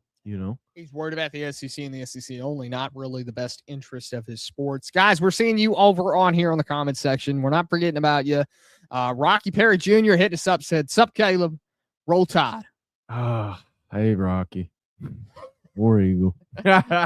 Christian Douglas also hitting us up. Caleb Mills, more like Caleb Mid. Am I right? Unreal. Hey, y'all need to do something. Christian's got a podcast out now. He's been rolling some stuff. But you know what? With that comment, forget about it. We're always about collaborating here on the Off the Bench College Football Show. We're always having a big time. Guys, new here to the show, get used to it. During the season, we run it as a kickoff show every Saturday morning from 9 to 11. It's all college football, and that's what we're all about, whether we're here in the Angels Fair Garage Bar, live here on the radio, or if we're down in Tuscaloosa, Lexington, wherever we may be at on that Saturday. That's what Off the Bench College Football Show is all about. We'll bring back pick'ems during the regular season as well and get everyone in on the action. 7:30 a.m., 103.9 FM, Jocks Huntsville. This is the Off the Bench College Football Show. One more segment here on the radio side, and then we'll go to straight YouTube for hour 3. We'll be right back on the Off the Bench College Football Show.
$7:30 a.m., 103.9 FM, Jocks Huntsville. This is the Off the Bench College Football Show. I'm your host, Kelsey Elfine. We got Caleb Mills in the studio today. He's about to play some music before we go out on this fine Saturday morning as we transition to almost to Saturday afternoon. Well, I know you got a show here tonight, Caleb. Where are you playing at tonight? I am playing in Rogersville, Alabama at the Bloom Winery, 6 to 9. I will tell you, we were planning to go to that. And the women of one of my good friends, his wife, and my fiance got together, and they decided they wanted to go see Moana. Got to. At the drive-in theater. Got to. You know, the new version of Moana's coming out and all that stuff. They decided they wanted to go do that. So, unfortunately, I will not make it tonight. Dude, I got to see you last night. I got to see you today, dude. We're spending time together. We are. We're spending time together, and I'm glad to hear for it. So before we go out today, I wanted to give you time. So Caleb, let's hear a song from you, brother. What song you want to play here? All right, I'm gonna play this one. I've been working on an album for a while, and it's coming out very, very soon in the next couple months. But this song here actually comes out on August the 5th. It'll be on Spotify, Apple, all that cool stuff, everywhere you listen to it, in just about 10 days, I think. It's a song called "Dying Laughing." I just recently made some posts about it and whatnot, but I really love it. I think it's a special song. It's just kind of about life and not taking life for granted and enjoying every little moment, kind of. I've been waiting for this moment, Caleb. Get to it.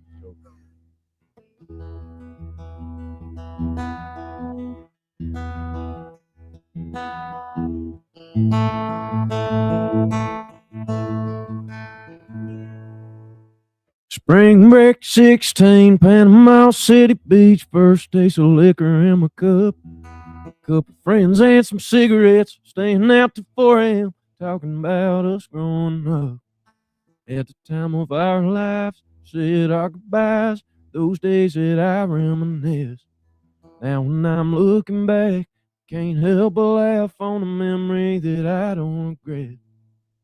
I wanna dance with the rain and the wind. I wanna love like I'll never love again. Live every day like it's my last, 'cause time don't stop and it moves too fast. When my hair's gray and I'm on my way to a place where no one's crying, I wanna be dying laughing.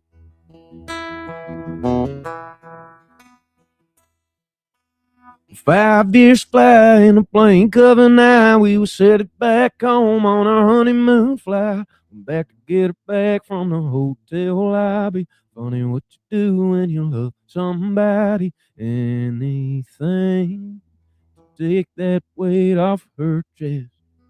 That memory is one I never want to forget. I wanna dance with the rain and the wind. I wanna love like I'll never love again.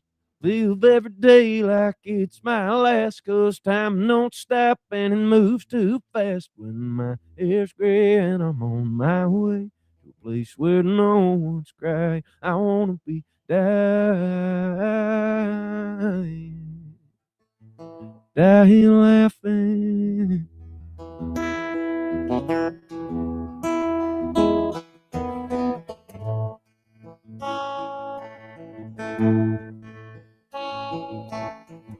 One day that clock is gonna run out, the race is gonna end. But until then, I wanna dance with the rain and the wind. I wanna love like I'll never love again. Live every day like it's my last, 'cause time don't stop and it moves too fast. When my hair's gray and I'm on my way to a place where no one's crying, I wanna be dying laughing. Dying laughing. Caleb Mills, everybody. We're running out of time on the radio side, but Caleb, we got more time for hour 3 of the Off the Bench College Football Show on the other side on YouTube. If you're on the radio side, join us on the YouTube side at Off the Bench CFB Show. You can join us here every Saturday, 9 to 11 a.m. here on the Off the Bench College Football Show. Jocks Huntsville, 7:30 a.m., 103.9 FM. We'll be right back on the YouTube side. This is it for us on the radio. We'll see you next week.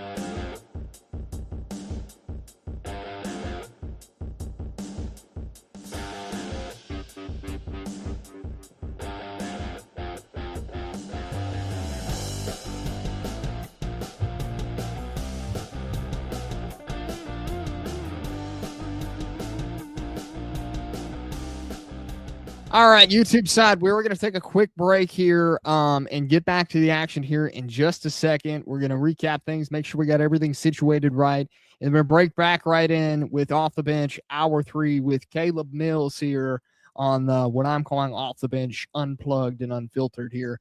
So viewer discretion will be advised for this next segment. There may be a little cursing, a little bit other things, as we really get into it with a full interview with Caleb Mills here on the Off the Bench College Football Show.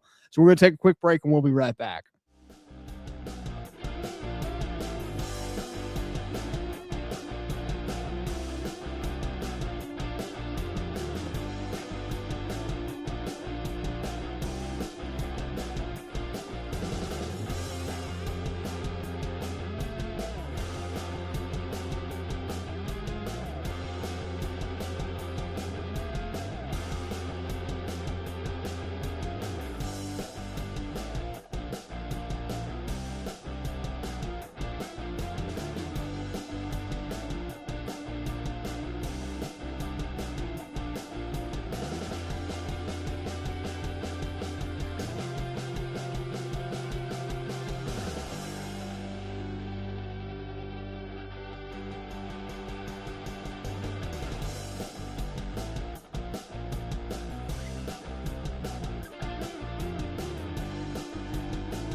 Welcome back to the Off the Bench College Football Show. I'm your host, Kelsey Gelfine. We have a special hour 3 here of Off the Bench. We're just on YouTube, no radio side right now, but that also gives us the opportunity to do a little bit more. A little more flexibility. We're going to hear some music from Mr. Caleb Mills over here. If you missed the earlier part of the show, we had 10 o'clock hour. Of course, Caleb came on. We discussed a lot of things, including his time on American Idol, which was short-lived, but good experience, I'm sure. And then, of course, 9:30, we had on Jackson Johnson from the Jacksonian podcast, as well as Alabama Voice of College Football. But now we have a special hour 3 of Off the Bench Unplugged. And Caleb, let's get down to it, man. So we heard your early music start with how you eventually wanted to get into music. And, you know, there was always a part of me when I was like that when I was younger, and I was in choir in high school. I think we've talked about this before. I think we were at Moe's Barbecue downtown once, and I said, I think you were playing Hey There, Delilah. Yeah. And I had gave you, I said, go up another octave. And you go, you probably don't even know what an octave is. And immediately, no, I did 2 years of choir. I don't know what an octave was. I can even tell you this, Caleb. I was a tenor. Let's go. I love it. Dude, I know. I hear you singing sometimes. You carry a tune. Dude, funny enough, I got a buddy, Davis. Yeah. He just had a baby. Have you met him? I don't know if I've met Davis. Well, he, anyways. So at Hazel Green, they had my choir teacher, her name was Debbie Lynn Flynn, Miss Flynn. Debbie Lynn Flynn's her name, dude. It's just funny. It all rhymes, you know. But anyway, she had a what she called a varsity choir, and then what she had her entry choir. Yeah. And so, dude, my junior and senior year, you know, when I was meeting with the guidance counselor, I was like, yo, just put me. I just want to take choir. I just want to sing. I don't care about none of these other electives or whatever, you know, which I did take shop senior year, which was fun. That's the only class I ever had with Big Hayes. And, but I always, one semester, both my junior and senior year, I would have a regular choir class, and then I would have her advanced choir class or whatever. And, dude, Davis was in one of those entry-level choir classes. And, you know, we were buddies, and so Miss Flynn would put him beside me and stand beside me. And she, in her entry-level classes, she knew that I paid attention and tried to follow the notes and would do the thing and know the particular part for the boys, you know. Right. And a lot of those guys that were in that kind of entry-level choir, they didn't really care. They were just trying to get through the class, you know. Yeah. But Davis secretly can sing, and he would just mimic whatever he heard me doing, but he would follow it, and it would be the right notes and everything. And one day after class, Miss Flynn was like, hey, Davis is doing good, he's singing the parts and she was like, he's just doing what you're doing. I said, I know. I said, and he's singing good. He sounds good. So you never know who can sing, man. And everybody thinks it's the hardest thing in the world. But, you know, you can teach somebody to sing as long as they're not tone deaf. And there's not as many people that are tone deaf as people say, you know. I've met some. Same. So, I mean, okay. So, you know, I took choir in high school as well, right? And originally it was, hey, I need art electives. Yeah. And I didn't want to paint. I didn't want to do none of that, right? So my freshman year, I went into it as, all right, I got theater on here. I think you had to take at least one theater class, right? Ninth grade, baby. So ninth grade theater I took, and we went to 2 separate high schools right here. You went to Hazel Green, right? Hazel Green. So I was Sparkman High School. We're about 5 minutes away from Sparkman right now. We're about 20, 30 minutes away from Hazel Green from right here. And so I had Mrs. So hold on, we'll get to that in a second. I went into theater class thinking, I'm a baseball player. I'm going to be out of here in 2 weeks. I'm trying out for the team. I'll make the team, all that. Well, I didn't make the team. How it goes. Bar none, right? I ended up continue to play a little bit of park ball, travel ball, all that throughout my high school career, but I never made the team. It's, anyways, so I ended up having to take musical theater. I turned out to be pretty good at musical theater. I love that. I was essentially filling my own head here, so I'm going to be a little bit cocky here. I was pulled out of multiple classes because they needed to fill in for their other musical, because there's 4 classes a day, right? So you got 4 different shows they have to put on when they're doing their freshman show or whatever, right? I got pulled out for another one. Yeah. So I had to do 2 of those, same character, and so I must have been pretty good at it, something like that. And then next, after Christmas, I had vocals, or I had tonsils, adenoids taken out. So I was in choir after Christmas. I had switched from Spanish to choir.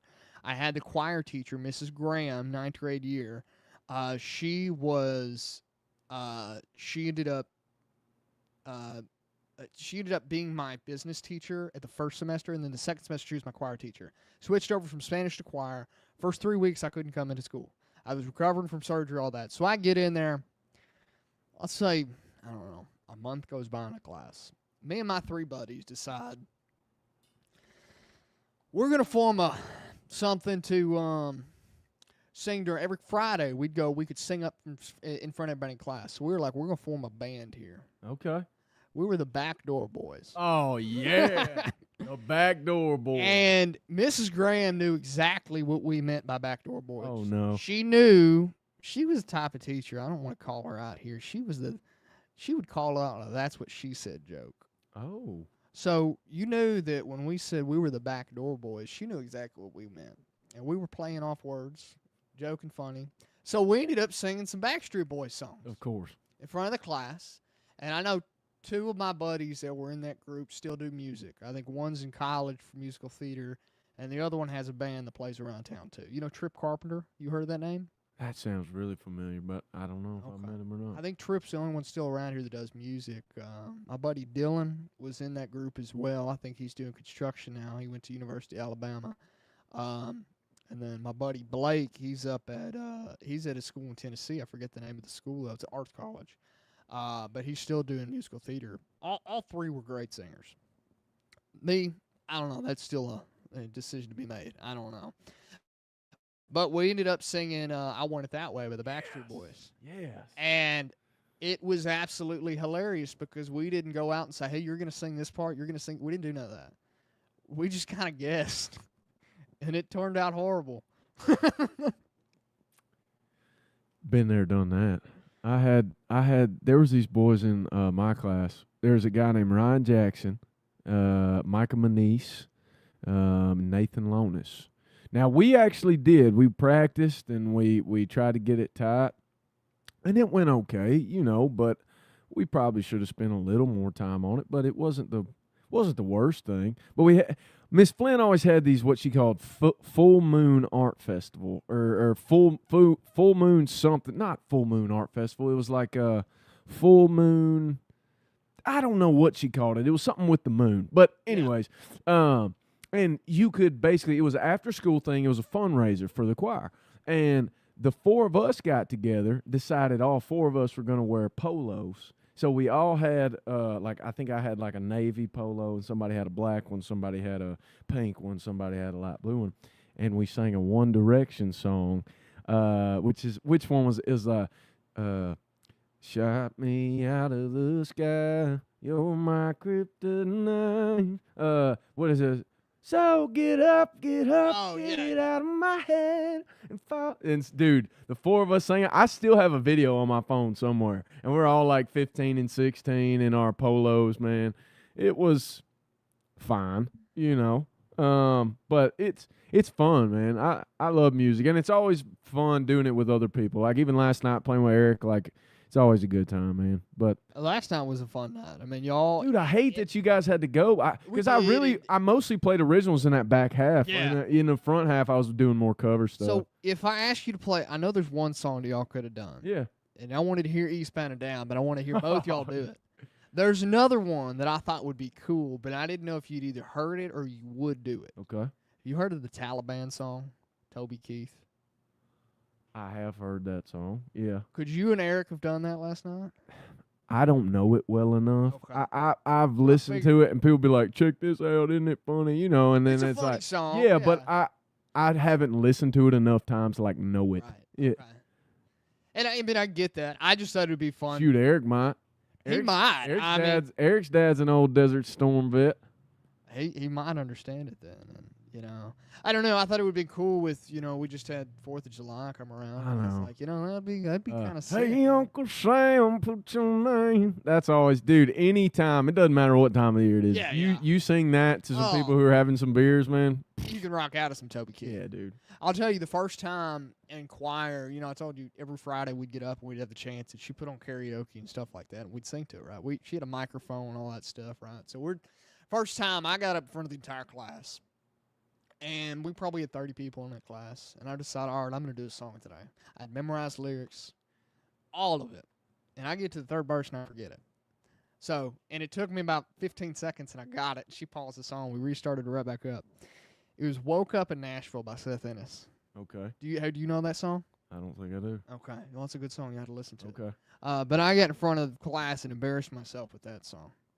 But it was a fun time. There is a record. I may have it on my phone of the recording of it out there, and I'll share that with you privately off the show. Okay. Okay. Because I don't know if I'm that confident. Then again, it was freshman year of high school. It's been let's see, how old am I?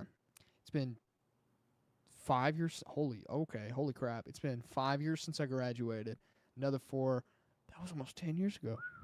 Okay, that was we're getting old here. Dude, that's something crazy to think about. I've been thinking about it recently, like that. The 10-year high school reunion's coming up for me. I graduated in 2018. Yeah. And I'm like, whoa. So we're 3 years apart here. I still got a little bit to breathe that down. It's crazy, dude. I heard my brother just had his 10-year, and he didn't go to it. Yeah. Because the people that had put it on were charging too much money. They wanted like $100 a ticket, and it was at the camp. What? Yeah. I guess to pay for the whole thing, but then again, it's not like they were paying for. I mean, you're paying for your own alcohol and stuff. That's insane. Yeah, I know. What is that money going toward? Apparently, it was a nonprofit or something. Oh, okay. Well, I'm not. Well, he says he begs to differ because the people who actually put it on. yeah. He begs to differ that it was a nonprofit. Well, I'll say this. I know how the camp operates. That sounds interesting. That sounds interesting. Hey, I love go over to the camp. Hey, don't be. I'm trying to work with the camp here, Caleb. So, oh man, well no, they're the best. Yeah. I guess that's kind of what I'm saying. Like, that sounds like something. Yeah, I probably wouldn't have paid $100 to show up. I mean, my point was, okay, I can just go the next day and walk into the door for free, and likely they'll have a beer special. Yeah, exactly. Right. So. Hey, the camp's moving. They're opening up a new location. They are. I'm excited for that. I am too. I'm supposed to be playing there October the 9th. So they'll be that's you saying they'll because they haven't released when they'll be open yet. Are you saying they'll be open by October? I don't know if I'm supposed to leak this information or not, but they will be having a grand opening, which I believe I'll be a part of. Oh. October 9th, it'll be a full band show, and I believe I'm going to get Mr. Eric Michael Taylor to open up the show. That'll be a fun And I'm going to play with the full band. It's going to be fire. We're playing a lot of full band shows this fall. I'm going to Kentucky at the end of August, and then playing in Tennessee, and then September we're running around, then October, going to Texas in October, playing the camp, playing in Franklin, Tennessee, October 8th, the night before the camp. So I'm going to fire it up and run around with the band. I've been playing acoustic shows only for about 10 or 11 months because my main thing was trying to fight for that, to get a publishing deal. That had kind of been my whole MO for the last year or so. But at the end of the day, I make a lot more money as an artist than I do a songwriter. But, I'm fired up, dude, because last year I only really played like big full band shows, and I think the last one was either August or September when we went to Nebraska.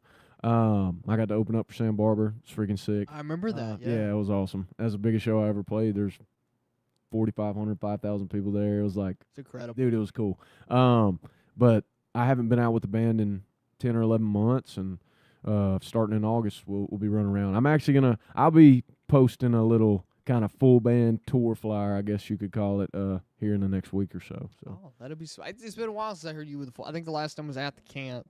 Or maybe, no, you didn't, when you opened for Trey Lewis, did you not have your full band? Nope, it was just acoustic.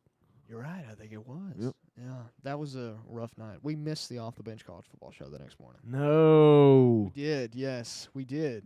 Well, I got introduced to Trey Lewis, which was a fun and dangerous time. Oh, yeah. Trey's a great guy, and I Oh, know yeah. he doesn't drink anymore. I Uh-uh. know he doesn't drink at all, but it's fun when he's handing you fireball shots. And Sober as a nun. you can't decline a fireball shot from Trey Lewis. No, you can't. So I'm like, okay, especially I grew up when we'd go to Rock the South, right? As I'm sure you did at some point, right? We were general admission, right? And I remember the first year I went, Trey Lewis was there, and they had a rain delay, and his set got cut. Oh, was that the muddy one? It was a real muddy one. I didn't go that year. My buddy got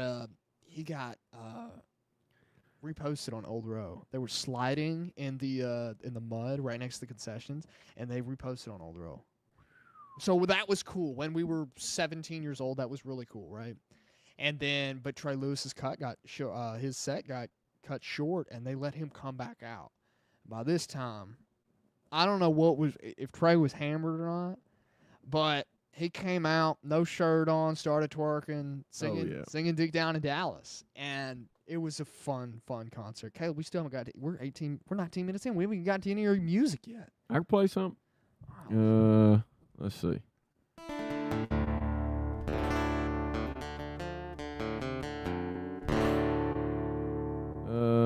You know the song "King of the South"? Yeah. I play this one. I wrote this little tune with Mr. Ryan Garrett, Mr. Nathan Vine, my lead guitar player and producer.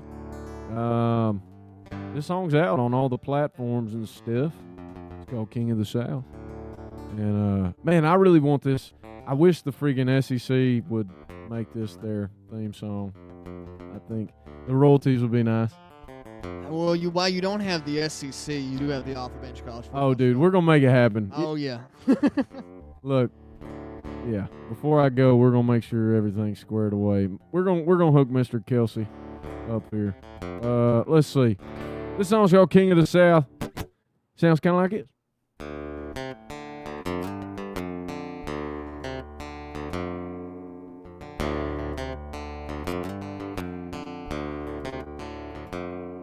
She was raised like a princess, that was kind of backwoods, born with a little bit of mud in my blood. North of the train tracks, that was where we met, had our first kiss and fell in love. Her daddy had old money and my ties, gave me her hand and a damn good job. Now we got some commas in a bank with babies dripping and eyes, turns every redneck when she's kissing on me. Oh my Lord, let the trumpets ring out, running on Rossi's wearing my crown. When we walk in a building, all the boys bow down. She's a Tennessee queen and I'm king of the South.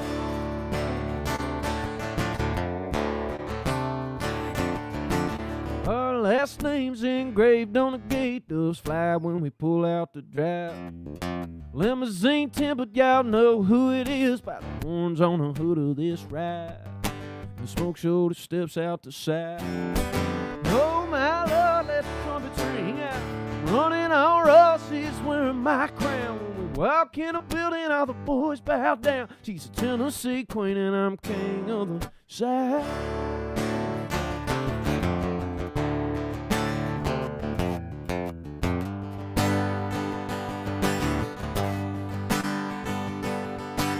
Alabama, Mississippi, all beneath the Mason-Dixon and one name wherever we go. She my little my, oh my, took the mama tribe, blue collar bloodline and turned it gold. Oh my Lord, let the trumpets ring out, running on Rossi's wearing my crown. When we walk in a building, all the boys bow down. She's a Tennessee queen and I'm king of the South.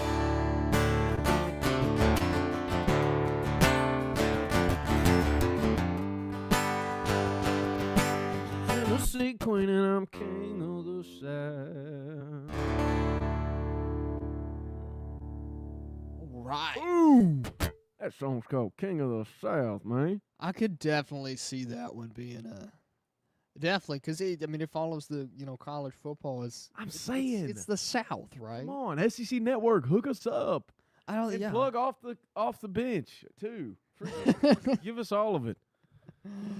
Hey, I wouldn't be opposed. I'd I'm take off the pitch saying. at that level. I'd take the, like you're talking about with royalties, I'll take the paycheck. Dude. Nothing wrong with that.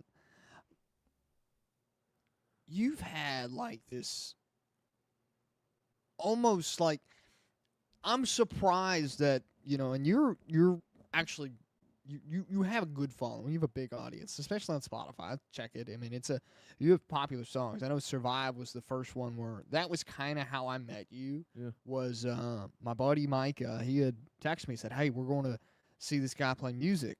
It's Friday." I'm like, "Well, who's this guy?" And he's like, "His name's Caleb. Look him up on Spotify. Big song's called "Survive." And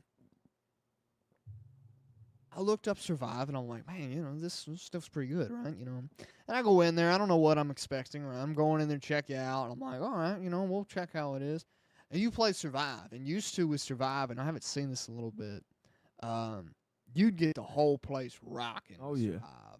Somehow I got on the music video for like Come a on. split second. Come on. Split second, I was on the music video, and I felt fame for a second there. And, but Survive. Did Survive change a lot of things for you? Did you think it would do more for you, less for you?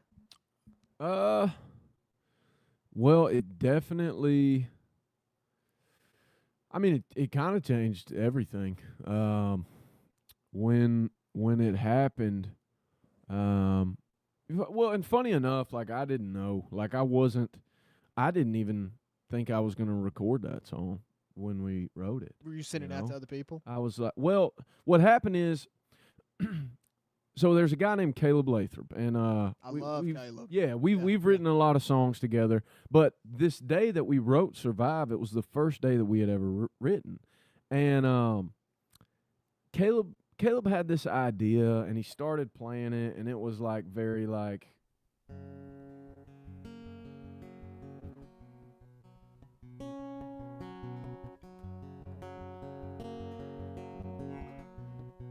And we fiddled with it for like an hour and a half. And we just couldn't get anywhere. And it was like very like sad and whatever. And he goes, "You want to just write something redneck?" I said, "Yes. Yes, I do. Let's do that." Because I was like, we're not getting anywhere with this thing. And so then I put this guitar in drop D and freaking. And then when that happened, we start rolling, we start writing, we get through the verse and the chorus, and then I'm like, dude, I gotta leave, but this is cool. And he was like, well, let's make a TikTok. So we made a TikTok, and it was like, I'm Caleb, and I'm Caleb. We're the Calebs. And we just wrote this song. Dude, posted that video. It got 500,000 views. Yeah. So I finished the song that night because we only had half of the song done, the verse and the chorus. That night I wrote the second verse and the rest of the song. And the video was still growing. And so I called my producer at the time. It was Grady James. I was like, I need to get in the studio now. Because a similar thing had happened when I put out Sold My Soul. I played it acoustic on TikTok. It went completely viral. But I didn't release the song until months after the fact. Right. And so it kind of lost some of that buzz. So I knew with Survive, like, we've got to get it out. And so that happened, and then we put it out quickly, and then I kept promoting it and posting it, and then the music video happened. And when we decided to film the music video and get everybody out and doing that video just goes crazy every time. Well, then it charted on iTunes. Then record labels are hitting me up like, hey, we want to meet with you, like the whole thing, you know what I mean? And so I was like, what is going on? And I was making more money than I ever had because like all those streams came in at once. But I was 21 and 22, and I was single, and I had more money than I'd had in a while. And I was like, this is awesome. So what I did was I played shows, and I just acted a fool. And I slowed down releasing songs. And I think that it kind of hurt me a little bit and kind of slowed down the rate that I was going. But now as time's gone on and I've put out all these other songs, I pay a lot more attention than I used to. And you know, it definitely changed a lot of things. And I got to play some bigger shows. I was writing with guys who were like bigger than me, and I still do. And it's definitely created a lot of the relationships that I have now. But something else that I battle with is just like I don't want that song to be my identity as an artist for the rest of time, because it's just kind of about being a drunk idiot, you know. And I don't know if that's the stamp I want to leave on the world. For my artistry for the rest of the time. Like, it's a fun song, and it's a party, and it's a jammer, and I'm going to play it every night because people want to hear it. Yeah. You know, but at the end of the day, like, I think I've grown out of that phase of my life. I mean, especially with this album coming up, right? I mean, from the songs that I've heard, and it definitely feels, it has a different feel than Survive to it. It has a more emotional feel. 100%. You do a song, and I'm going to forget the name of it, but it reminds me of the Billy Currington song about beats the guy in the bar. I'm going to forget the Why I name. drink? I think that's it. Why I drink. Yeah.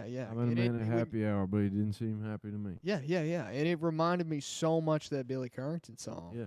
And especially when you said what was the last song you just played called? King of the South. No, the one before that. Dying Laughing. Dying Laughing. Yeah. Dying Laughing's definitely a part of that too. And you know, so I can definitely hear the changeover. It's not like you're trying to abandon that, but you just don't see yourself and want to present yourself as that's who I am now. It was definitely a part of who you were in the past. 100%. And don't get me wrong, I still like to have a good time, but I mean, at the same time, like, it's just, you know, I think I have bigger things to say. Right. You know. So a couple of years ago, I remember we were at Mars Music Hall, and you were playing. You were playing with a couple of guys, and I think I don't remember if who exactly was up there. I know there was a guy down there. He's now down in Florida. He's now down playing the 30A scene down there. And then I think maybe Jonah. Are you talking about Jonah? Is Jonah playing? I'm actually thinking of another guy, but Jonah was there. Okay. This may have been when y'all opened for the Alabama Heathens. Was Cade that Pierce? night? Cade Pierce is the other guy I'm thinking of. I think Brandon Eller was there Yep, too. absolutely. That was one of my favorite shows, and I didn't know who Cade was at the time. I didn't know who Jonah was at the time. I knew Brandon very little. I love Brandon. He's an awesome singer, right? But you know, that had to have been one of my favorite shows. Y'all had a lot of talent on there, and it was definitely a wow. Like, there's actually, you could really see how much talent was around Huntsville, and you know, for y'all to get up on stage, I mean, y'all did song for song. We really got a glimpse of what each of y'all were doing. But I want to get to about that night. Do you remember how we made plans that night? Dude, I don't. And you know that I don't, because I think you brought this up a few weeks I have. So this is what happened. Yep. All I know is they're like, hey, we want you to play at the Mars Music Hall. We've put together a show. We want you to open up on the thing. The problem is we can't pay y'all a whole lot, but there's going to be a lot of people in there. And I'm like, you know what? Let's do it. Well, we get there early as crap, because that's what you do when you play a big venue like that. And I'm just playing acoustic. So it's almost as simple as what me and you have done today. Yeah, obviously, we take a little more time, just whatever. There's people in front of us. But, like, it's not super hard to sound check acoustic. You know what I mean? The full band, it takes some time. Well, we're done, and it's like 4 o'clock. Well, y'all didn't even start at like 8. Yeah, the show's not till 7 or 8 o'clock. Yeah. And so I'm like, okay. And I'm looking around. I'm like, people are hanging out. People are picking guitars. I'm like, why is nobody drinking? Well, I go to the bar, and I order a shot for everyone. Well, that's when you do, when you're trying to, hey, guys, we're at a show. We're trying to have a good time. Like, let's loosen up a little bit, right? They give me a tray, and I bring the tray back into the green room, and I bust the door open. I'm like, all right, Now, nobody better tell me they don't like Fireball because I just spent my whole tonight's paycheck on y'all to have these shots. Oh, not tequila? And, Last no, night. I know you don't. last night people were buying tequila. It was crazy. Yeah. But, no, so I give everybody a shot of this Fireball. Well, that started the rest of the evening.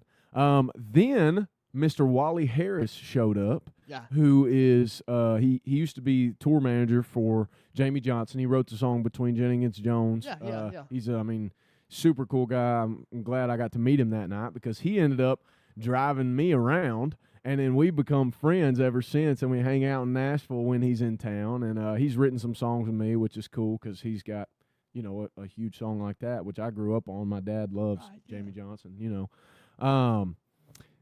And yeah, we had a grand old time. You tell what you were gonna tell. We had some. You had asked me to come out. We had plans, right? I had asked, hey, where's the after party at? And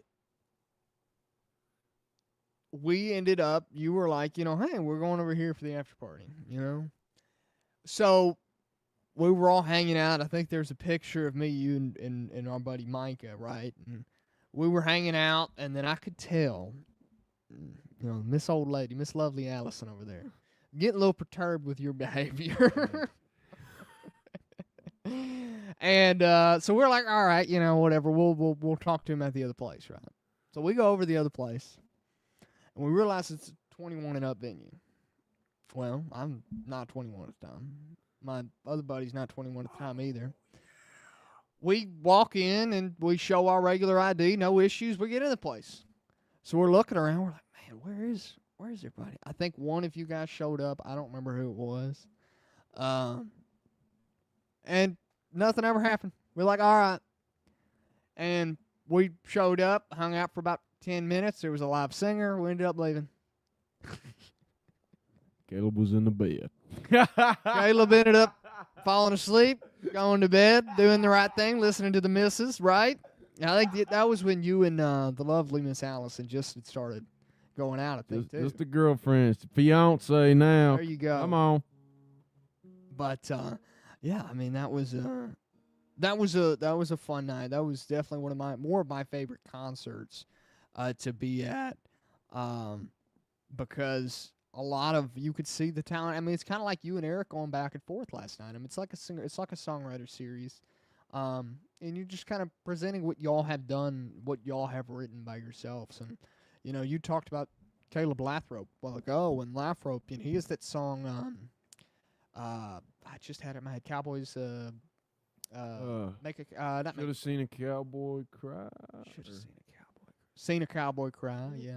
That sounds like right. Yeah. And I didn't know, because I had heard that song. I didn't even know you and Caleb were friends at the time. I hadn't even discovered your TikTok stuff, and that's really where you got really big was, you were labeled the TikTok artist early on, which is an unfair comp. It really is. I'll take it. But, well, I guess the whole mantra of how singers, it's all TikTok music. Oh, right? yeah. Well, but yours is definitely not that. The main thing in, Nashville, I would say, is a lot of the industry has beef with, people who have never played a live show in their life, and then they post, 5 singing videos, and then they're like, oh, they put out a song, and it blows up. But, also in those people's defense, it's not their fault that people really like their art. You know what I mean? But I also do understand, people are like, oh, I've been cutting my teeth at these crappy dive bars for 10 years, and then this guy wants to come on and put one song out and blow up. It's like, well, dude, I mean, maybe it's time to pick another career. You know what I mean? At the end of the day, it's like if you have that tool readily and available, I mean, use it. It's I'm very grateful for TikTok because it's been a pain. It's been ups and downs because you look at something and you're like, oh, this has 1 million views and then this has 1,000, and that's a complete crazy thing. But I mean, it's helped me more than anything. I mean, I can look on my Spotify for artists right now, and there's people listening in Australia. You know what I mean? Like that would never happen if I was just playing only around here without getting my name out on social media. I mean, you know? Right. And, I've been through the whole TikTok fiasco, right? Of, we'll put some of the clips of the show here on TikTok, and, some will do good, some will flatline. Yeah. I've had, I think the most I had was like 10,000 views. And, the ratio to that is like 60 likes, maybe 2 comments. Yeah. So, I mean, I've been on that, but I've also seen it like, well, this video just flatlined. There's no views on it. When, I've been back and forth, but, it's weird. You see the stuff from, like, you can track your metrics and all that stuff. And, I've got somebody in Brazil that saw the show. Like, what the heck's up with that? Yeah. Like, that's cool, right? And it's fun to see, but you're right. I mean, a lot of, they're just not, you guys are just using the social media that has been brought into your generation, and it's helped you out as an artist. It's helped a lot of people out as an artist. There's so many people, like Spotify and Apple Music is one of the best creations. 100%, dude. I mean, Spotify. Thank you, Spotify. I appreciate you. The amount of singers that I know just from those 2 platforms alone, just from hey, there's new music out this week. Like I remember years ago. You know who Graham Barnum is? I absolutely do. So this was before he was putting out Oil Money and stuff like Got a that. body like oil money. Before that, I mean, this is back when like first 2 songs came out. Yeah. One, I knew who Graham Barnum was. I liked his music, and I thought he sounded really good. And I was like, this guy kind of sounds like a more backwoods Morgan Wallen. Yeah. And somehow that's the career he's kind of going down, and that's his songs sound like Morgan Wallen. But Caleb, to your point as well, you also went through a stage of, you had a lot of soul back in the day, and that's my dad when he listens baby. to it ain't going nowhere. What are you talking about? still got it, and that's my dad. His favorite Pops here, as on the Off the Bench College Football Show. Pops is how he's related. Did he make it today? Yeah, he's in Birmingham. I love that dude. He's in Birmingham. No, literally when he was telling me that last night, which tequila. But when he was telling me that, I was like, that's freaking awesome. Like I genuinely think that's super cool. And he's worked hard at it, man. Guys, Off the Bench crew here, if you don't know, Pops has been going through scuba classes, and we've been playing it off as a joke as his Scuba Steve, right? Scuba Steve, I love it. And but he is, all seriousness, he's been taking scuba classes. He's done really well with it, and we're real proud of Pops for going through with that, because he was really intimidated. He did a bad experience, and he decided that he was going to still go after it, still do it. He's 100% still done that. But his favorite types of your music is before it's less when it was back when it was more or less not country. 100% it wasn't. But it was definitely really good music, and I think it just happened to be when you were putting it out, you just didn't have the following you had. Dude, I didn't have anything. Like it was me and Andy Whitworth, who I mentioned earlier. Mm-hmm. And he just had a studio in his bedroom. Well, it was just his computer. So we would go on YouTube, and at the time I always freestyled, which I kind of do it now. When I'm writing a song, I'll freestyle a little bit just to basically write and find melodies. And back then we would pull up beats on YouTube. So we type in like Khalid type beat or Daniel Caesar type beat, or like, the art, because I mean, they didn't have Luke Combs type beats, which funny enough, now they do. And so it's funny because all the while I was writing this really southern rock stuff on my guitar. Like that's when I was writing Sold My Soul, But at the same time, like from the YouTube beats, it was all like hip hop or R&B stuff, and then I would just write melodies over it and then lyrics, and then we'd put them out because that's what I had access to. You know what I mean? But then the first time I actually went into the studio, Sold My Soul was the first song. And then over time it just developed and developed. I did a lot of those songs at Wishbone Studios in Muscle Shoals, which were kind of like the first batch of like country songs. But I was so green then, I just kind of did whatever the producer said. And I didn't really put my own artistry on it. And I know a lot of people really love those songs, but that's a big reason why, like, those are some of my least favorite songs to play, just because I feel like I didn't have much of a hand in creating them. You know, and I'm more talking about like the Miss Alabama, Whiskey Jam, that kind of era of songs. But like the stuff beforehand, you know, me and Andy had full creative control, and they were like very R&B and everything. But then now with the new stuff, I feel like I'm more in tune with what I want to be as an artist more than I've ever been. Right. It's got this weird classic rock element to it, but it's got the soul thing on it. And some songs more than others. And like Too Country, like, yeah, it's called Too Country, but like, dude, it is funky, bro. I like Too Country. Yeah. It's a good song. It's one we're going to use heavily here on the Off the Edge College Football Show. But you know, I remember, you know, going back to Miss Alabama. That was one when I first found you when we were going to see you that night, and it was, you know, who is Caleb? And of course, Survive shows up first, right? Yeah. And then Miss Alabama comes up, and then it's Whiskey Jam, and then it's Warning Label. Those are the songs that I saw. Yeah. And my grandma, I think it's Warning Label, the one she loves. But I think you say the wrong eye color in the song because I think you say. Do you remember what I'm talking about? Yes, because you told me that your grandma needs me to say this eye color. Yeah. Yeah, because it's, excuse me, You're it's good. be careful, the ones with brown eyes because they hide their feelings in the dark. And I say blue. Does she has green eyes? Is that what it is? Okay, she says she has green eyes. She has blue eyes though. Okay. That's awesome, dude. My mom has like those blue-green eyes. It's Well, cool. she argues with us all the time, but they're straight blue eyes. She argues that they're green.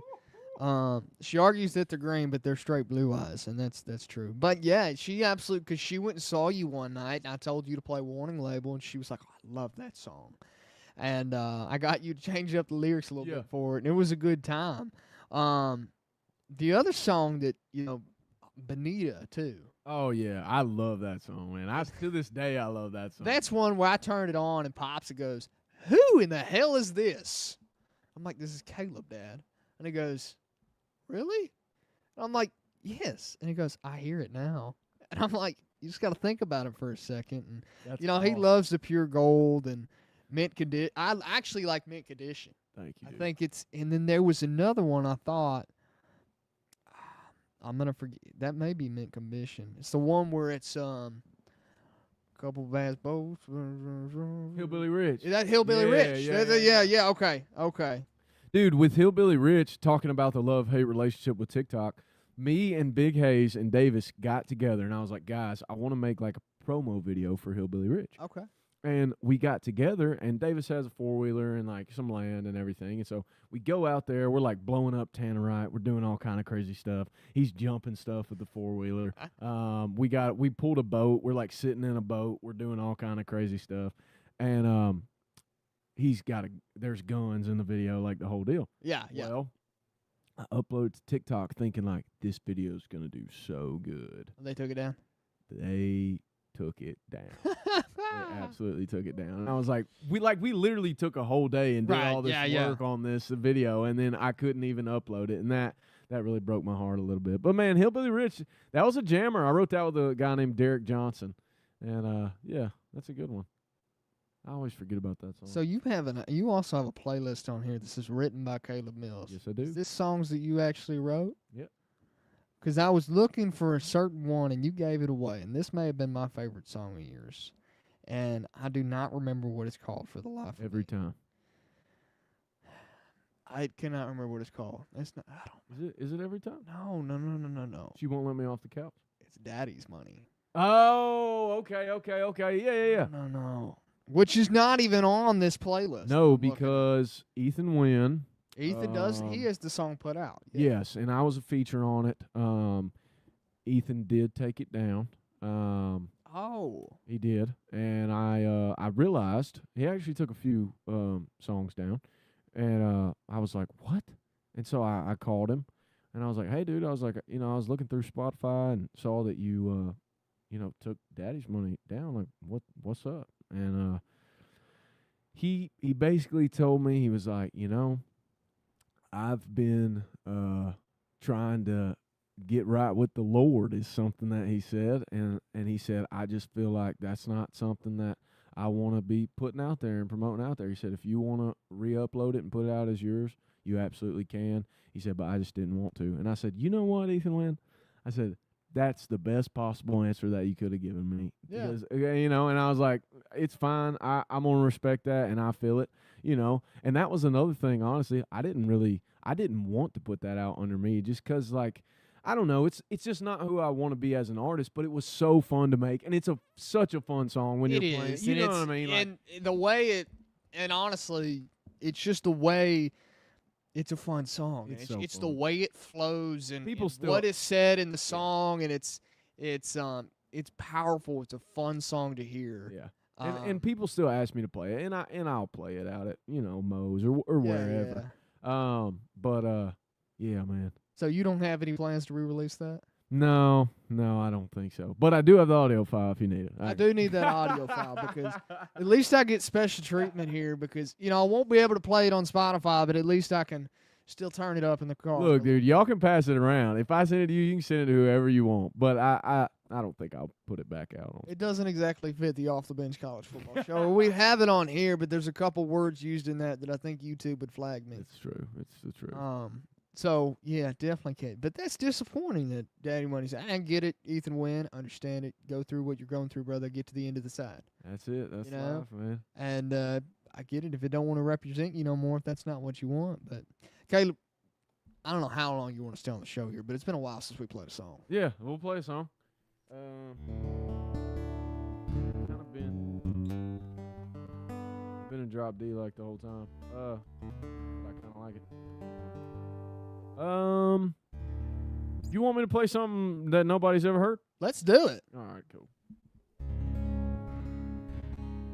So,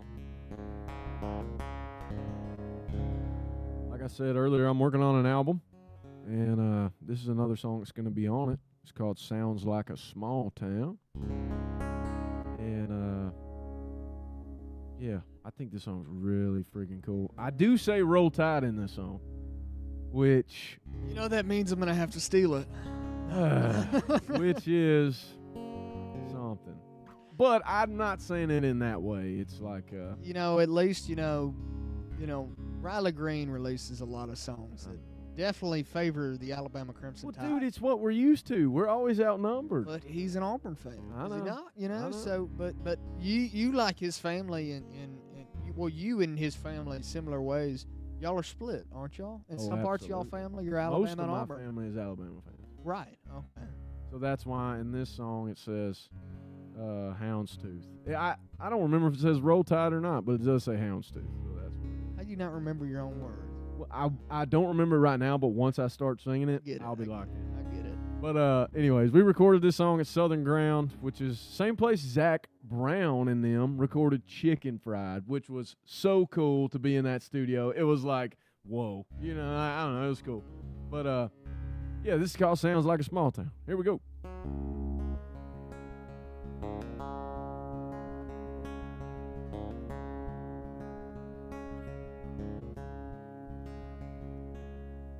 Well, I can hear that firewood flame in a too-fast glass-pack Chevrolet. I can hear a cicada sing and a bobber hitting water on a riverbank. Oh, mama in the kitchen yelling at me saying, boy, come on. Well, I can hear that train roll by, shake the house and wake you up at night. I can hear coyotes cry and granddaddy cocking that 45. Oh, well, daddy in the shop singing Red Dirt Road. Well, it sounds like some houndstooth hollering out Roll Tide. Fireworks popping when it ain't July, just a Friday night. Church bells ringing on a Sunday drive. It sounds like Andy Griffith in black and white. The first time I heard strawberry wine. Walk the line, Whitley wine, and don't close your eyes. It's how we were raised and we can't turn it down.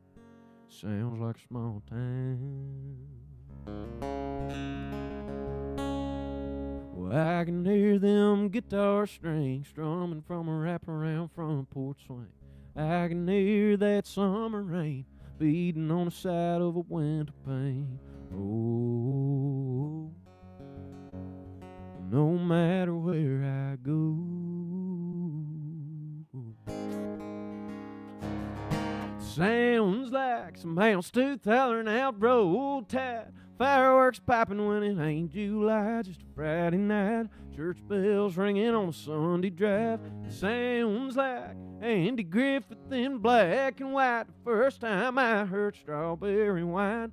Walk the line, or Whitley wine, and don't close your eyes. It's how we were raised and we can't turn it down. It sounds like a small town. Sounds like a small town.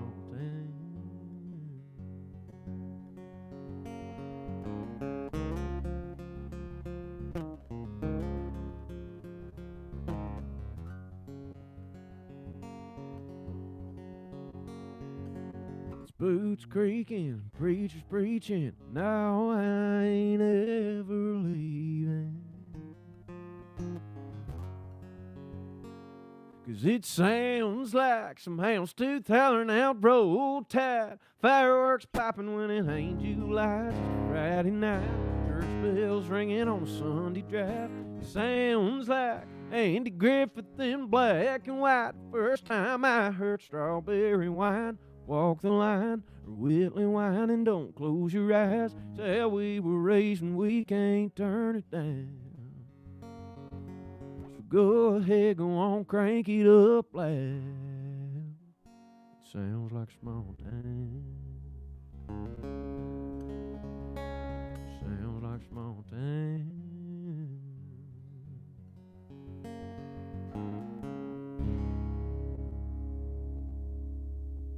Courtney, Sounds like a small town, y'all. Courtney Perry has hit you with a War Eagle. War Eagle, come on! War Eagle, hey! I'll allow it this once, as we are we're supposed to be an open college football show. I mean, dude, yeah, you can't always tide homer it, dude. Come on, You just don't know what it's like to be an Alabama fan, Caleb. dude. Whatever, whatever. Shoot, a lot of national championships, dude. Hey, y'all added what, 20 last offseason? Oh, yeah, after y'all added 25. Yeah, but we did win a lot outright. When's the next time I'm playing Moe's Providence? Dude, I have no idea. Y'all need to go in there and say, hey, when are you having Caleb Mills back? Because I'm not sure if they are booking music right now. I went in there the other night, and the little board that has the dates on it still had the dates from May. So I'm not sure if they're booking, and I can't get anybody to holler back at me. So maybe I'll need to go in there and beg for them to have me back, and maybe they will. I'm sure eventually I'll be back there, but as of right now, I don't have any dates with them. So where you got coming up? You got Bloom's Winery tonight. Yep, we're playing Bloom Winery tonight. In the month of August, that's when we're starting out with the full band shows. So at the end of the month, I'll be doing that. I'm playing in Franklin, Tennessee, August 1st. I'll be in Florence, Alabama, August the 6th at Rising Crust. Playing Nashville City Club, August the 7th. And I'll be at Jefferson Street Pub, August 12th and 26th. Those are both Huntsville, Alabama. And then 21st and 22nd, we got some full band shows, one in McMinnville, Tennessee, and one in Richmond, Kentucky. But, yeah, man, I'm playing a lot, running around, and doing the thing. Richmond, Kentucky. So you going up to Kentucky? Yep, it's going to be the Bourbon Jam Music Festival. Okay. It's a first responders benefit. So I got a lot of family up in Kentucky, Paducah. Dude, tell them come on. Tell them come on. So my family, well, one side of my family, actually both sides. So I don't know. I know for one is true. I don't know. I mean, I guess it's a confirmed story, but we're kind of just disconnected from this part of the family. So my dad, he was adopted by his stepdad, right? And so my uncle. Same for my dad, actually. Right. Okay. So my uncle, he's I guess he's my half uncle, right? And he's so my grandfather's brother's sister won. I don't exactly remember, but it directly connects the lineage to Tyler Childers. And so me would be related through marriage. And I'm sure, I don't know if Tyler Childers knows about this part of his family or not. But it's just, it's different lives, different things. Nothing ever separated. It's just different lives. We connected this a couple years ago, and we were pretty surprised by it. So we don't necessarily know. I mean, it's not like we've talked to Tyler Childers or anything. Yeah. But it's a pretty cool connection we have in our family. Dang, dude. And then Early in the morning when the sun does rise. Come on. And then on the other side, my mom's side, my grandma's cousin was I'm gonna forget his name. It's Billy Ray Cyrus's drummer. No way. Yeah. Okay. Don't fill my heart, my achy breaky heart. And one of the bands Billy had. But there's a lot of connection to music in my family. Dude, you tell Tyler Childers and Billy Ray Cyrus's drummer, holler at me. We'll make some tunes, man. I love Tyler's stuff, man. I remember he's one of those guys when I found his music, I only listened to him for a couple weeks, you know. It's just got that thing. It's just special. That's kind of how I got with, I mean, Tyler Childers not so much, but Zach Bryant, I was that way for a little bit with Zach Bryant. I was too, but I will say, like, the later stuff I started not to like as much, but Deanne, man, holy cow, that album, I wore it out. I mean, I played it a ton, man. One of my favorite was Every Time You Come to Town, we wind up doing the same thing. It's like a cheap booze and codeine pills ain't worth all the losing. You remember that song? I don't think I do. Dude, man, I love that song. And he's got what? That's the one that Headin' South's on, or is that a different album? Is that Deanne, or is that the? I think that's the Headin' South album. Man, it's been a while since I listened to him. Yeah. But I mean, there's a lot of guys that I get like that with, but like you know, Colby Cooper. Yeah. You heard of Colby Cooper? I like a lot of Colby's stuff. He's one of those guys that I really caught on to. Drew Parker. Another one. Man. Drew Parker. Dude. That was another guy that I saw at Rock the South, and that was incredible. He followed me on TikTok and I almost peed my pants, dude.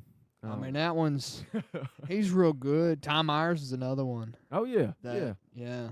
He's got a song, what is that song called? It's Tom,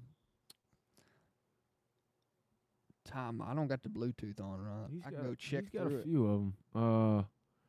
Cannot Hold Me Down. Can't Hold Me Down. I don't know if I've heard that one. That's my favorite one he's got. Because I definitely Thought It Was Love and Tin Roof Talks. I like both those. Ryan Bingham's another one. Isn't that the guy on Yellowstone? Oh, yeah. Bingham? Yeah. Oh, yeah. He wrote a bunch of them songs. Him, and then I'm going to forget his real name, Casey in the show. Oh, yeah, He's now doing country music as well, too. What is his actual name? I can find it. I keep wanting to say his name. Lucas Nelson. Luke Grimes. Luke Grimes. Yeah, Nelson. Luke Grimes. That's Willie Nelson's son. Yeah. But yeah, Luke Grimes. He's good, man. I like a lot of his stuff, and he's a good actor. Man, yeah, he is. Yeah, 100% he is.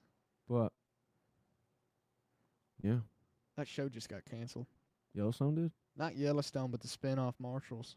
Really? They canceled it after one season.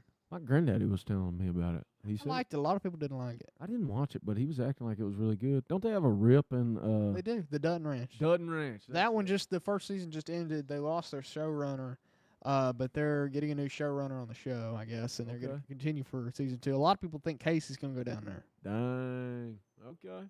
Yeah, I watched a lot of the Yellowstone. I don't know if I finished it all the way, but I got like 3 seasons in, maybe 4. How many are there? It's like a 6-season show, I think. It's a tough ending. That's what I heard, man. It sets up a lot for, well, it doesn't really set up anything for Marshalls. I think most of the setup you get from Marshalls is the first episode. And then Dutton Ranch, I think you definitely have to finish Yellowstone to watch Dutton Ranch. Okay. I mean, you can watch that out of order. I think you can watch any of those Sheridan shows out of order.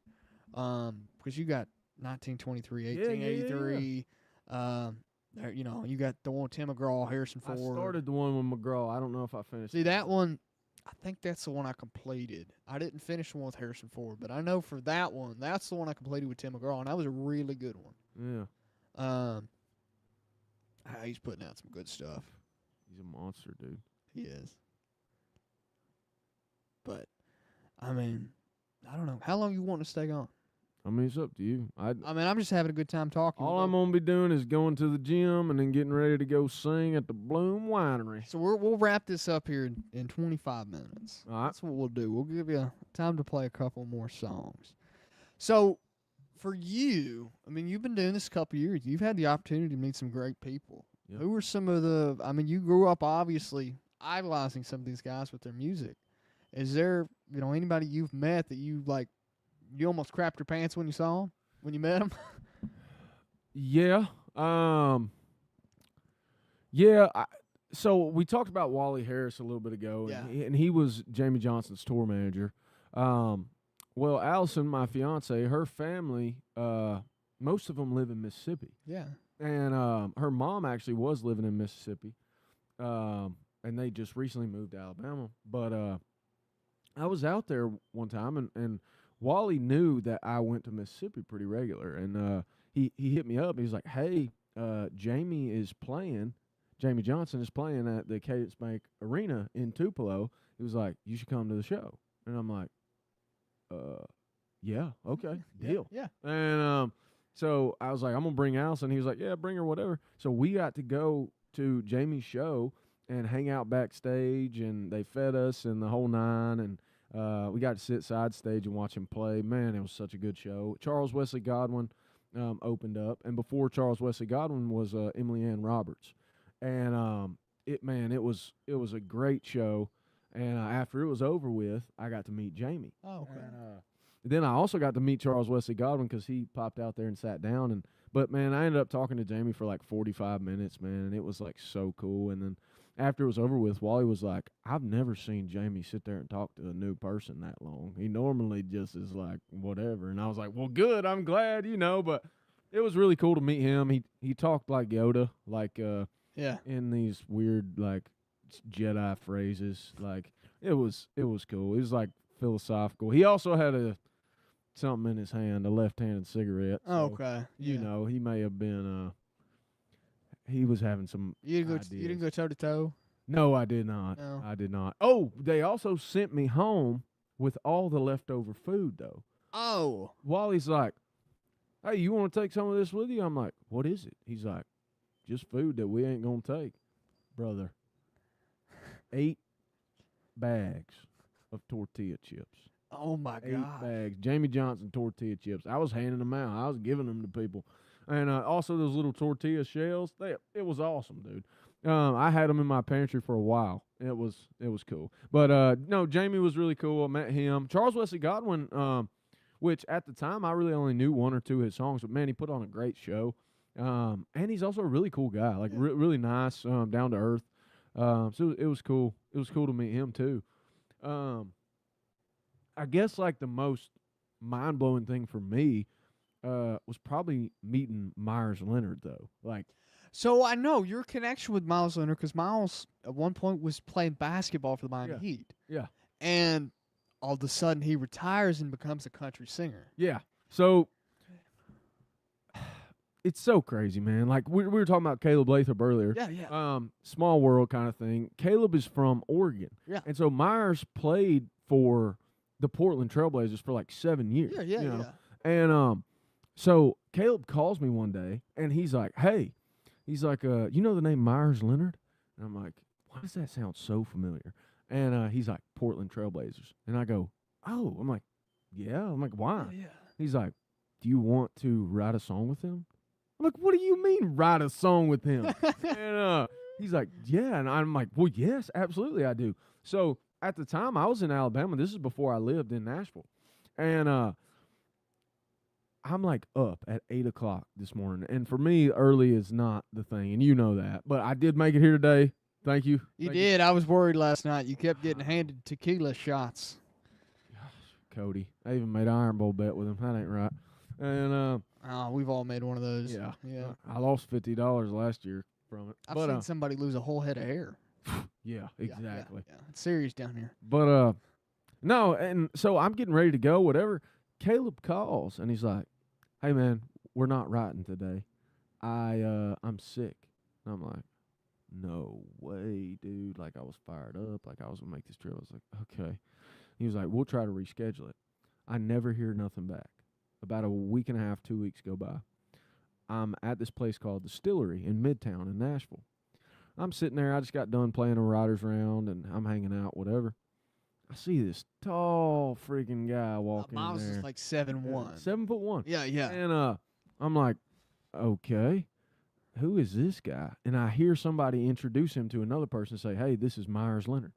And I'm like, no freaking way. And so he's coming around the table. I'm like, I got to introduce myself, you know. So I go up to him. I'm like, "Hey, man, my name's Caleb. We were supposed to write a song the other day." And he's like, yeah. He's like, "Caleb Lathrop," and we get to talking and everything.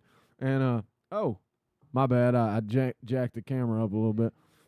But anyways, he was like, "Yeah, let's get another date. Me and Caleb have another date. Like, this is what it is. Are you available?" I'm like, "Absolutely, I'm available." So we show up. We go to Myers' house, and when we do, we end up writing a song. And he's like, "Man, I really love this song, whatever." Well, then we start writing pretty regular. And lo and behold, if he hadn't already met my buddy Steve Thomas, and he's like, "Yeah, me, you, and Steve should get a write in." I'm like, because Caleb can't write this day. Talking about Caleb Latham. I'm like, boom, this is perfect. So we get it set up. And then Myers is like, after me, Myers, and Steve wrote 3 or 4 songs, Myers goes, "Look, guys, I know we've been writing all these songs and finding all these different co-writers and bringing guys in," because we had brought a bunch of different people to him to write and see what he wanted to do. And he's like, "I know we've been writing with all these guys." He said, "But I think that the two of y'all know what I want to say, you know, better than anybody else that we've really written with. Will you guys help me write an album?" Mm-hmm. And me and Steve were like, "Yes, of course we will, dude." Like, you know, like, this is so cool. And it's funny because when I like to play video games. Like, I like to play Xbox. And when I was growing up, man, I used to play NBA 2K more than any other game. Right, yeah. And I used to have a Myers Leonard diamond card because he's 7'1", but he could shoot 3. Yeah. So on 2K, that's a cheat code. Oh, yeah. And so I couldn't tell him that, though, like, first time meeting him. But after a few times, I was like, "Dude, I got to tell you this." So I'm the same way. I grew up playing a lot of NBA 2K. I also grew up collecting cards. Yeah, same. So I'm sure if I look back, I probably have a rookie Myles Leonard. Yeah. And if I do, you got to get him to sign it for me. Okay. No, but that's so. When was the last time there was a country singer who was also in a video game? Dude, right, exactly. You know, that's so cool. You know, I got to say this too. There's one more, and I haven't got to meet the guy. I don't know if I ever will. So a couple years ago, my fiance, it was our anniversary. She got me tickets to go to a St. Louis Cardinal game. Well, this just happened to be one of the last 2 games of the regular season. I think it was his second to last game. And it was announced before it that the player who was retiring after these last 2 games was going to sing a couple songs over in the outfield, over in the batter's eye. Like, all right, let's do it, right? You remember Adam Wainwright? Yep. Hall of Famer for the St. Louis Cardinals. Or future Hall. I don't know if he's been inducted or not. He will be, though. He will be. And he's playing songs. And I was like, no way. Like, we just happened to be there for one of those days. Well, dude, you know Austin Bohannon? He opened up for him. Oh, we did? In Missouri. Oh, that's cool. Yeah, dude. Like, I don't know. It's such a strange thing. They're the only 2 I can think of off the top of my head. Adam Wainwright, Myers. Yeah. Like, I don't know. I know there's like some NBA players that have rapped and stuff. You know. Well, and that was one of the coolest things with Myers. When Myers put out the first song, Good and Goodbye, Damian Lillard put it on his story. That's funny. And I was like, no way, dude. I was screenshotting, like, sending to my buddies. I was like, this is sick. You know? Well, yeah, like you said, a lot of these guys, they'll go on to some of them, especially, they'll go into rap careers, and that's not the case for Myers or Adam, and then they want to go to country, right? Yeah. And Myers has got that deep, deep voice. Yeah, he does. Yeah, And Adam Wainwright, and I don't think Busch Stadium did his voice justice. That stadium's not built to contain sound, so it's very echoey inside the stadium. Oh, yeah. But it was a cool backdrop because you have Adam Wainwright singing in the batter's eye, so it's still above. You still kind of see him. We were over on the first base side because it was right after the game, so we were still in our seats, and we kind of made our way down to the first level, and we're looking over. He's in the batter's eye. Well, Busch Stadium, you got the St. Louis Arch behind him too. Yeah. So, that's the backdrop of the arch, all the neon behind him. You got Ballpark Village over to the left. It's pretty cool. And I'm like so surprised. And you look up Adam Wainwright on Spotify, he actually has songs out. Yeah. And he's a good songwriter. Yeah. So man, that's definitely that's just definitely cool to see. Yeah, man. It's just, I don't know. It's like a full circle thing for me because I growing up like basketball is probably my favorite sport. Mm-hmm. And then like I said, like I used to play NBA 2K so much, and Myers was like that tall white dude that comes off the bench, 6-man, strokes a few threes. It's like that's cool, Myers, man. And then I got to meet him and now we've become friends. I mean, it's crazy. I gotta remember the timeline here a little bit. Was Miles Leonard on that championship roster for the Heat? No, he was not. But he did play with Jimmy Butler, and him and Jimmy Butler are tight. Yeah, and Jimmy Butler loves country music, actually. Right, yeah, which is crazy. And apparently, Jimmy Butler's been trying to get into like, I think it's more like a EDM or something. He wants to try. Yeah, he's definitely, he has that the pictures with him with the flattened hair and all. Oh, that. yeah. He's always the got goth a crazy side. look. Yeah, the crazy side of Jimmy Butler, which is crazy, man. No, it completely comes full circle. Yeah, man, it's wild. So I don't know. Jamie Johnson's one of the coolest people I met. Charles Wessegawan was awesome. Me and Myers have become friends. I mean, and I went back to Illinois with him, and he played a hometown show. We got to open up. It was so much fun. The people in that community love him, and it was the coolest thing because, I'm used to doing shows that are like just music, music only. But he basically played. And then he would take a break, and he would go out and sign autographs, and people had basketballs. And awesome. You know what I mean? Like, I don't know. It was really cool. Yeah. And he does a lot for his community, his home. It's Robinson, Illinois.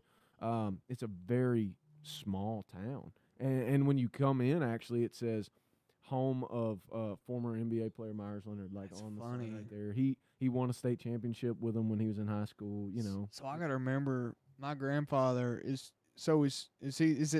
Robinson, is it Southern, Northern Illinois? Southern Illinois. So my grandfather, he's from, I think you've met him. He's from Southern Illinois too, and I do not remember the town, but I think Southern Illinois University he went to for a little bit. Okay. Close out there, but yeah, he's from that area. So I know what you're talking about. We drove through close to there probably when we were on our way to St. Louis. Yeah. Almost got in a wreck out there. Not a fun time out there.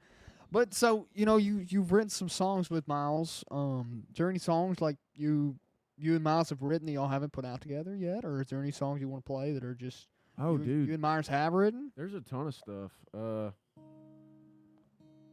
can play this one here.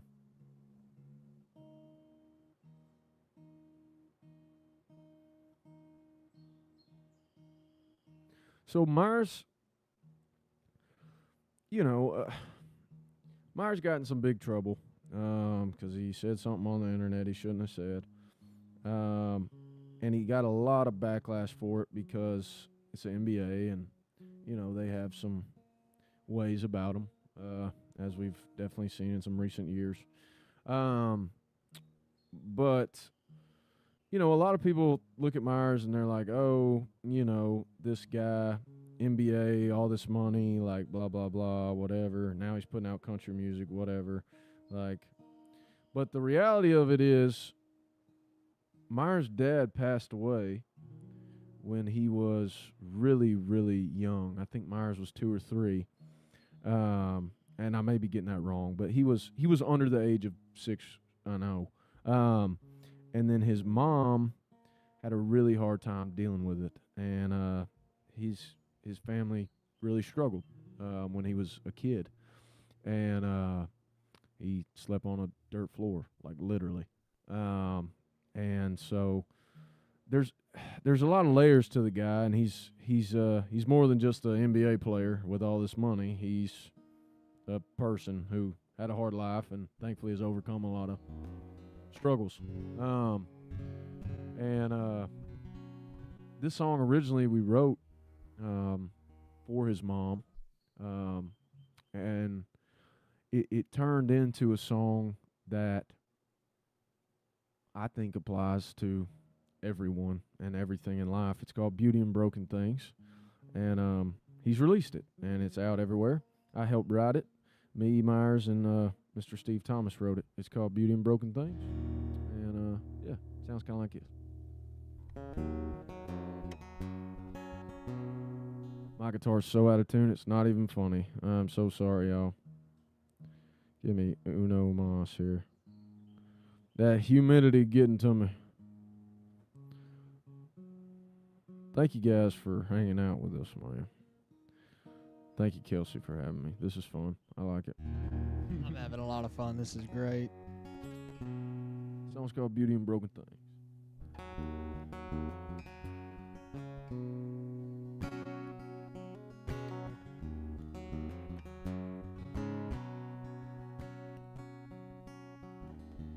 No one knows lonely like you do. If they did, they'd break in two. 'Cause you carry that hurt like it don't weigh a thing. And I know it's heavy, must be hard to breathe. Some might say the pain takes everything. But if you look a little closer, you might see a withering rose still got red, a broken home has some love left, a crack in a stair still a step, worn out tires still got a little tread. There's beauty in just about everything, like a broken record on me, like cracks in a heart that ain't meant to be. There's beauty in broken things. Sorry, y'all, forgot some of the words.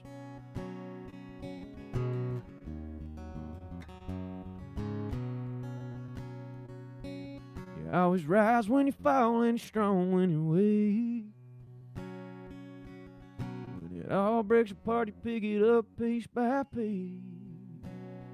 Just like a withering rose that still got red, a broken home has some love left, a crack in the stair still a step, and worn out tires still got a little tread. There's beauty in just about everything, like a broken record and nothing, like cracks in a heart that ain't meant to be. There's beauty in broken things.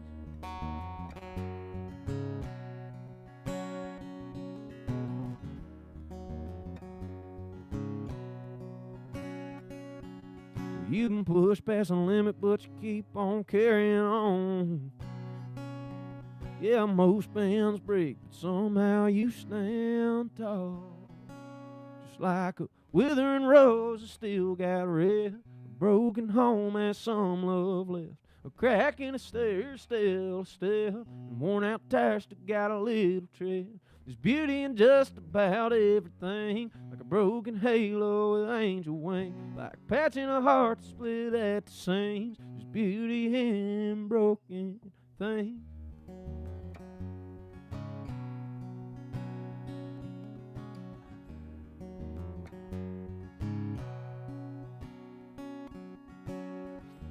No one knows lonely like you do. If they did, they'd break in two. Song's called Beauty in Broken Things. Mr. Myers Leonard put that out, y'all. Check it out. Beautiful right there. Thanks, brother. We do got a comment coming in from Courtney Perry. Did you meet Emily Ann Roberts? You know what? We did not get to meet her because they had to hit the road as soon as they got off stage. They had a show the next night pretty far away, but that would have been cool. My Allison, my fiance, she loves Emily Ann Roberts. She likes to watch her Sasser House videos where she's gardening and doing all that stuff. But no, we didn't get to meet her. Hopefully one day though. She's very good. All right. Okay, we got about 5 minutes left here. Cool. Is there anything we didn't hit on today that I'm trying to think of anything more of we hadn't really got to. We kind of covered a lot here today. Yeah, I mean, Auburn Tigers are going to win the national championship. Disagree. No, You made a comment last night and said Alex Golesh for president. I responded to go, he's a Russian. Hey, screw it. Would you rather have right now, are you okay with Golesh over Summerall as your head coach? Yes, I am. Okay. I absolutely am. And you know what? It's because Alex Golesh beat Florida, and John Summerall had Tulane and got absolutely smoked in the college football playoff. He did get smoked in the college football playoff. I think a lot of us knew that was. Tulane and Ole Miss already played once before in the season. Oh yeah. Not much was going to change there. For me, it's like I don't think we can say one is better than the other yet. But based off the roster that the teams had last year and the turnover and the transfer portal, I'm rocking with the Tigers, dude. And DJ Durkin, the defense is going to be incredible. The defense is going to be better than they were last year. Mm-hmm. The question is the offense. And can these USF receivers burn past SEC corners That's the question. on a regular basis? You know what I mean? Yeah. That's my question. I'm not worried about Byrum Brown. The guy threw for over 3,000, ran for over 1,000. And like you said about the spring game, like he's a mobile quarterback. He likes to throw on the run. It was a direct representation of what Byrum Brown is. I do have another question for you I just thought of. All right. Are any music that you've given away to other artists that you kind of regret? Not necessarily, just because, like, that's not exactly how it works, Like, Jason Isbell put out Cover Me Up, and then Morgan Wallen covered it and made it even bigger. Right. You know what I mean? Yeah, yeah. So at the end of the day, like, there's plenty of songs that I can go back and I can put out my version if I want, because I created it. You know what I mean? Which there's been a lot of times where I've thought about putting out the song Every Time, which is one that Caleb Lathrop released. Mm-hmm. So I don't necessarily think that I regret any of it, because like I wanna write with whoever wants to write, and if they appreciate my ability to write a song that much and they want to put it out into the world and make it theirs, I'm so okay with that. And most of the time when we're writing songs, it's a collaborative effort anyways. Yeah. So no, I don't think there's any that I regret. Now, there are some songs that people have put out and I'm like, I wish y'all had made it sound like this instead of like that. You know what I mean? Yeah. But like at the end of the day, that's their artistic take on it, and it's okay. Right. So Well, I get it. Okay. So a little different than how my process worked with it, but I think you hit it right on the head of what's going on there. But Auburn's still going to be Alabama's little brother. no, they're not. Yeah, they are. They're gonna That's what win I keep saying. They're gonna win the Iron Bowl. Have you been listening to my Tuesday show? No, you do. I didn't even know you did a Tuesday show. I thought it was just a Saturday. So it's not off the bench, okay? So Tuesday nights, I'm with Alabama Primetime, with the Alabama Voice of College Football. I'm the host over there with my co-host Travian Ware and Carson Becker. We'll be doing that Tuesday show. The show's been around a lot longer than I have. Yeah. They brought it back when I came back at the beginning. When I came on at the beginning of June, I think is when that's when I started working with them. At the beginning of June, they brought that show back. They didn't have enough people on the channel to really pass it around. But because there was just too much of the same going on. So that's when they hired me, and I kept one of the guys that was already on the show, and then another guy came in that was also new, and he's been on that show too. But I've been working with Alabama Primetime on Tuesday nights, but I always refer Auburn as Alabama's little brother. Whatever. On the other end of the state, That's life, dude. I ain't worried about it. I ain't worried about it at all. Courtney Penny hitting us up again. Russians are hardcore. Maybe he will make a difference with Auburn. Amen. I guess that's how it works. Dude, we're gonna be fine. I think y'all be better off with We are this. going to have the Well, first winning season since 2020 or 2019. Honestly, I thought John Summerall I thought Alex Golesh was going to be the star out of this coaching cycle to come out. A couple of years ago, we could see the progression. I mean, he was getting close to beating Saban. You knew Alex Golesh was going to get a job. So I thought he was going to be a star that came out of it. And there was all kinds of back and forth because I know Summerall's name got passed around. Golesh's name was getting passed around at Auburn. At Arkansas, Silverfield's name and Golesh's name was getting passed around. And then down at Florida, I don't remember who else was in that name getting passed around. In my mind, I was like, okay, Summerall's not too far away. You know, Mullen's out there at UNLV. I don't know if Mullen would ever come back to the Power Five. I think he can. I can. I just don't know if he'll want to. How about Jackson Arnold? He's going to be the quarterback over there, right? He's going to be slinging footballs. And what conference is that? MAC? No. They're with the. Did Jackson Arnold go over there? Yeah, He's over at UNLV, right? Isn't he? Hold on. They would be. UNLV would be. Is it Mountain West? I think they're Mountain West. I gotta remember. Jackson Arnold. Yeah. UNLV, baby. He's gonna be UNLV. He is gonna have a good season at that school. Pickup. He's gonna have a good such season. a disappointment last year. I know it. And then y'all sad to watch. saved Ashton Daniels at the end of the season because you didn't want to burn a red shirt. Ashton Daniels is the quarterback at Florida State. You didn't want to burn a red shirt, and he ended up leaving anyways. He went to Florida State to play under Mike Norvell, who's I think is going to be fired by week 6. I could see it.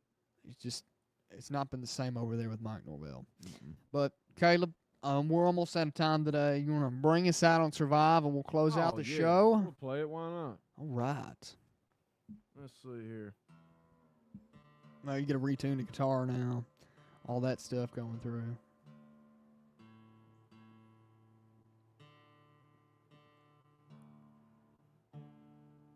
Let's see here.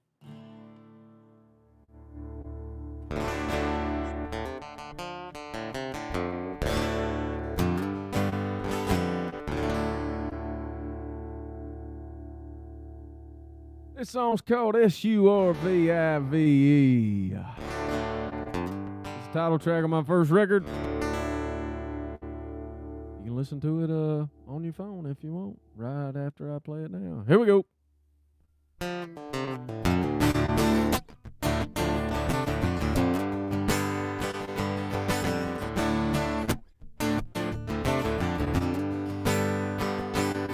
I was always that boy getting into trouble, sneaking bottles from my daddy's cupboard. At least he knew that my mama tried. Had to shoot up 10 minutes late, but to me that was early. If I ain't getting paid and I ain't in a hurry, closing time, I'm still ready to drink.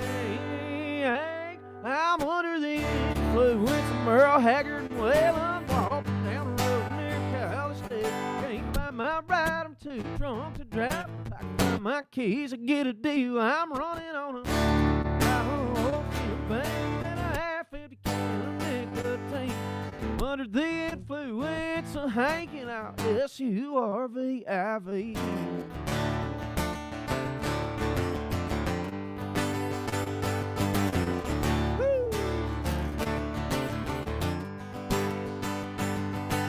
All my friends done gone home and I'm sitting there on the sidewalk alone.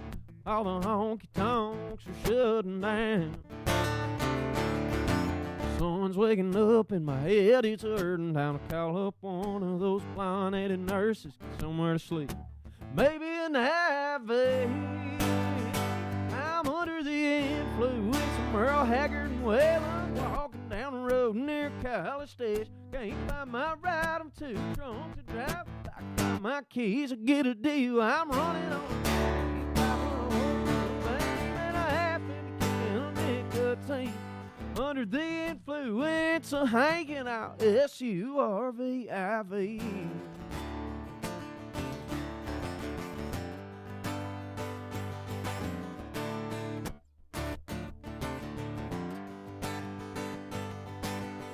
everything will be all right. Just as long as I make it through tonight, I'll survive. But right now, I'm under the influence of Merle Haggard and Whalen. Some apartment don't know the location. Like I lost my keys. Hope they don't tow my truck, 'cause I'm running on a cheap bottle of Jim Beam and a half-empty can of nicotine. I'm under the influence of hanking out SURVIV.